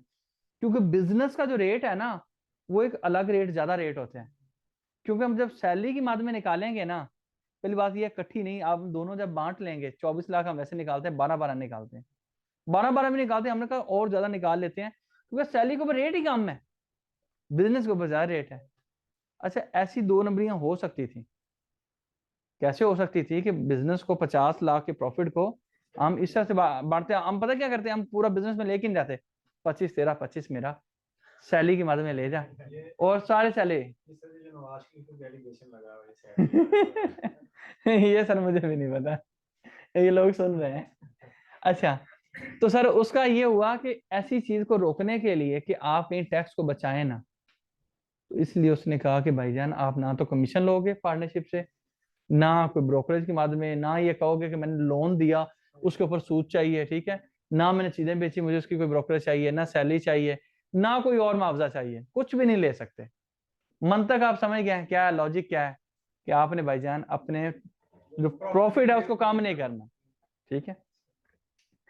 Expenditure under a single account head, account head क्या होता है सर, मैं एक्सप्लेन करूं, रिपेयर, सैलरीज, ठीक है, आपका यूटिलिटीज, ठीक है, इस तरह से आपके कुछ और डिफरेंट हेड्स हैं, मतलब वन बाय वन आपको, जैसे हम एक्सपेंसेस नहीं बुक कर रहे थे, वो सारे पॉइंट को अकाउंट हेड बोलते हैं। क्या बोलते हैं? किसी भी अकाउंट हेड में पहली बात याद रखिएगा, 21(1)L, 21(1)L के तहत, ये बल्कि यही है, ठीक है, किधर ये 21(1)L के तहत every payment must be made via banking channel, her transaction को आपने बैंक के जरिए पे करना है। लेकिन कानून ने थोड़ा सा रिलैक्सेशन का मुजाहरा करते हुए उसने कहा कि आप 1 साल के अंदर 2.5 लाख तक, पूरे साल के अंदर आप ट्रांजैक्शन कर सकते हैं, किसी एक अकाउंट हेड के साथ हो, और 2.5 लाख तक आप किस में पे कर लें? कैश में, वो अलाउड है। लेकिन ये नहीं कि एक ही ट्रांजैक्शन 2.5 लाख की हो, 25,000 से ज्यादा ट्रांजैक्शन नहीं होनी चाहिए एक अकाउंट के अंदर, ठीक है, नहीं सिंगल ट्रांजैक्शन, मंथ नहीं है, सिंगल ट्रांजैक्शन, और पूरे साल की ट्रांजैक्शन किससे ज्यादा नहीं होनी चाहिए, और 2.5 लाख से ज्यादा इंक्रीज होगी तो सारी बैंकिंग चैनल के जरिए करनी है। आप कहें सर बैंकिंग चैनल के जरिए ना करूं, तो इस पॉइंट के तहत वो एक्सपेंसेस आपके डिसअलाउड हो जाएंगे। क्या हो जाएंगे? डिसअलाउड हो जाएंगे। यहाँ पे फिर थोड़ा सा और सवाल है कि सर क्या हर एक्सपेंस को ही बैंक के जरिए पे करना जरूरी है? इसमें सैलरी की माफी है, इसमें कुछ और एक्सपेंस की माफी है, वो माफी वाले पॉइंट्स आपको दिखा दूं, वो जरूरी है, पता है 32,000, शाबाश। लेकिन उसके ऊपर 2.5 लाख वाला फिर क्राइटेरिया नहीं है। अच्छा, क्यों नहीं आएगा? उसको उसने स्पेसिफिकली साइड पे करके खुद लिखा है कि वो, क्योंकि वैसे अगर आप 25,000 भी लगाएं तो पूरे साल का 3 लाख से ज्यादा बन जाता है, 3 लाख बन जाता है, तो 32,000 के ऊपर तो वो 3,84,000 बन जाएगा, समझ रहे हैं? तो उसके ऊपर ये वाला क्राइटेरिया एप्लीकेबल है नहीं होता। कौन कौन से एक्सपेंसेस हैं सर, हम उसको देखते हैं। अब याद रखिएगा, यूटिलिटी बिल्स कैश में पे हो सकते हैं, फ्रेट चार्जेस कैश में पे हो सकते हैं, ठीक है सर, आपका ट्रैवल फेयर कैश में पे हो सकता है, पोस्टेज आपका कैश में पे हो सकता है, पेमेंट ऑफ टैक्सेस ड्यूटीज सारे कैश में पे हो सकता लिमिट है पेमेंट ऑफ नहीं, ये सारी कैश में जितने भी हैं ये वो पॉइंट्स हैं जो आप कैश में पेमेंट्स कर सकते हैं इनकम टैक्स ऑर्डिनेंस आपको अलाउ करते हैं। ठीक है, ये सेक्शन कौन सा है? सेक्शन 21 सब सेक्शन 1, उसका आगे क्लॉज कौन सी है जी? हम आए क्लॉज एल और उसका आगे ये परवाइजो है। क्या है? परवाइजो भी नहीं, फर्दर परवाइजो है, परवाइजो टू परवाइजो। ठीक है, इसके अंदर ये चीजें डिस्कस है। सैली वाला जो पॉइंट कह रहे हैं वो एम के अंदर है। कहाँ पे है? एम के अंदर है, ये एम के अंदर। अच्छा, इसके ऊपर 2.5 लाख वाला नहीं है क्योंकि इसको उसने अलग लिखा हुआ। ठीक है सर, एग्रीड? क्या सैलरी की स्पेसिफिक अमाउंट पे टैक्स विदहेल्ड करते हैं या जितनी भी हो? सर सेक्शन 149 को पढ़िएगा ना, 149 को पढ़िएगा। जब हमारे ऊपर टैक्स एप्लीकेबल है तभी विद होल्डिंग करेंगे। ठीक है, और कितनी करेंगे वो वेरी करेगा, सैलरी की अमाउंट कितनी है पूरे साल की। क्लियर हो गया सर यहाँ तक? बस करें और पढ़ना है? काफी। चलो ये एल को और ये एम को भी देख लेना। ठीक है, सैलरी उस 32,000 से इंक्रीज करेंगी, कैश में पे करोगे डिसअलाउ हो जाएंगी। एम तक देख लेना। ठीक, ठीक है सर एक क्वेश्चन है जी। एम के बाद से नेक्स्ट। हाँ, फिर हम आगे नेक्स्ट पढ़ना है। ठीक है, यार ये पढ़ लेना, बड़ी इंपॉर्टेंट चीजें हैं। और ये प्रैक्टिकली बिजनेस के नोटिस सारे इस पे आएंगे। पता क्या आएंगे? ये आपने बैंक के जरिए पे नहीं किया, इस चीज का या सेक्शन 174 का आ जाएगा, इसका रिकॉर्ड प्रोवाइड कर दो। दो चीजें हैं, सेक्शन 174 भी इसके साथ बढ़ा दूंगा। 174(2) के तहत वो आपको आता है कि आप इसका रिकॉर्ड दो, या फिर कहता है आपको कहाँ पास आता है कि बैंक के जरिए पे नहीं हुआ, विद होल्डिंग नहीं हुई, और ये आपके पास रिकॉर्ड नहीं है। इन तीनों के अलावा बिजनेस के ऊपर नॉर्मल नोटिस नहीं आता। बस 3 पॉइंट्स होते हैं। हाँ जी, और रिकंसिलिएशन तो आपकी वो टैक्स विद होल्डिंग की बात कर रहे हो ना? वो एक्सपेंसेस की मतलब अगर हम नॉर्मल रिटर्न जी जी, डिटेल नहीं वो सर वो बताना है, 44 उसकी मार्क वो बताना है सर, बताना है। सर एक बंदे ने सिंगल मेंबर कंपनी रजिस्टर करवाई, ठीक लेकिन है। उसके बाद उसने कोई बिजनेस नहीं किया, ठीक है, तो उसकी रिटर्न कैसे फाइल की जाए? कैसे फाइल की जाएगी? सर बिजनेस किया ही नहीं है तो जीरो फिगर डालें, सिर्फ कैपिटल की अमाउंट आ रही होगी। हाँ जी, वो अभी बता दूंगा। इसके अंदर जो बिजनेस का टैब है ना, इसके अंदर आपने कुछ भी नहीं डालना। ठीक है, इसके अंदर बिजनेस इनकम में 0 डाल दो। ठीक है, बैलेंस शीट में जाके उसका कैपिटल शो कर दो कितना है। ठीक है, वो कैश में पड़ा हुआ है, बैंक में पड़ा हुआ है, वो शो कर दो। ठीक है, एट्रीब्यूट्स में जाके उसका बता दो। ठीक है, ये मैं आपको अगली क्लास में बता दूंगा। ठीक है, during the tax year mid में जाके अगर बिजनेस अकाउंट बैंक जो है चेंज करना चाहते हैं उसके लिए क्या अप्रूवल रिक्वायर्ड है? नहीं नहीं, एफबीआर अप्रूवल रिक्वायर्ड नहीं है, लेकिन एफबीआर कहता है जितने बिजनेस बैंक अकाउंट मुझे डिक्लेयर्ड होने चाहिए प्रोफाइल के अंदर, बाकी अप्रूवल नहीं, डिक्लेयर्ड होने चाहिए, बस सिंपल। ठीक है, क्वेश्चन है सेल्स टैक्स के बारे में। अब अभी नहीं बताना, अभी नहीं बताना। हाँ पूछे। सर सेल्स टैक्स हर मंथ जमा करवाते हैं ना, हाँ, तो उसके ऊपर अगर ना जमा कराए तो पेनल्टी 20,000 है। अगर बंदे ने 2-3 20,000 नहीं 10,000 है 10,000 है, 2-3 महीने नहीं कराए तो कहते 30 हर साल के, और हर महीने के, हर महीने के। ठीक है, अली भाई आपके काम का नहीं है, सट्टे का बिजनेस आपके काम का नहीं है। स्पेकुलेशन को इग्नोर कर दो, स्पेकुलेशन आपने पढ़ना ही नहीं है। बुक के अंदर है वो सफा फाड़ दो, वो कहो जी वो है ही नहीं। इसमें वो बताऊंगा जिसमें डिलीवरी नहीं होती, जिसमें आप सिर्फ एग्रीमेंट की बेस पे चल रहे होते हो, तो वो छोड़ दो, वो हमें परेशान हो जाओगे। ठीक है, वो कह सफाई फाड़ दिया, वो देखो उंगली से। ठीक है, अच्छा जी, चलो भाई फिर छुट्टी करते हैं। ठीक है, ओके जी। फिर सर अगर मैं उनकी रिटर्न 2023 की फाइल कर देता हूँ, उस सिस्टम में जो यहाँ से विद अमाउंट है उसको जो रिफंड की एप्लीकेशन दूंगा, और रिफंड की अभी एक दफा रिटर्न तो भर ले, अगला का इन केस उसका कोई इफेक्ट नहीं है दोनों के साथ, इसके साथ रिटर्न के साथ कोई इफेक्ट नहीं है सर? किसके साथ? भाईजान जो वो आपकी नॉर्मल है ना, याद रखिएगा। असूली तौर पे देखो ना, एक और चीज बता दूं। जी सर, अच्छा, असूली तौर नहीं, एक और चीज बताता हूँ कि आज तक जो आपकी विद होल्डिंग हुई है ना डबल रेट पे, उन्होंने बिल्कुल गलत नहीं की, जायज की है। और कल को जब आप रिफंड की अमाउंट डालोगे ना, अगर आप इसके ऊपर फंस गए हो, तो मैं बता देता हूँ कि उसके ऊपर वो कहेगा भाईजान यहाँ तक आप, वो ऑडिट आपका खोलेगा, कहेगा जस्टिफाई करो। जब आप जस्टिफाई करोगे तो कहेगा यहाँ पे आप तो थे ही नॉन फाइलर, रेट सही लगा हुआ है। रिटर्न आपका पोर्टल आपका जनरेट करता है, वो इसलिए करता है कि उसको नहीं पता कि उस वक्त क्या था, वो आज की डेट पे देख के कर रहा होता है। सर पेंशनर के बेस पे जाऊंगा। अच्छा, पेंशन भले पेंशनर के हिसाब से जाओगे, वो पेंशनर के हिसाब से नहीं कहेगा, वो कहेगा आपका अकाउंट जो नेचर है, तभी तो वो उसकी विद होल्डिंग हो रही है। हाँ, वो फाइनल टैक्स है, वो आप उसको सैलरी में के मद पे या पेंशनर के मद में नहीं लेके जाएगा। ठीक है, चलें ठीक है जी, थैंक यू सो मच, फिर अगली क्लास में मिलते हैं। अल्लाह।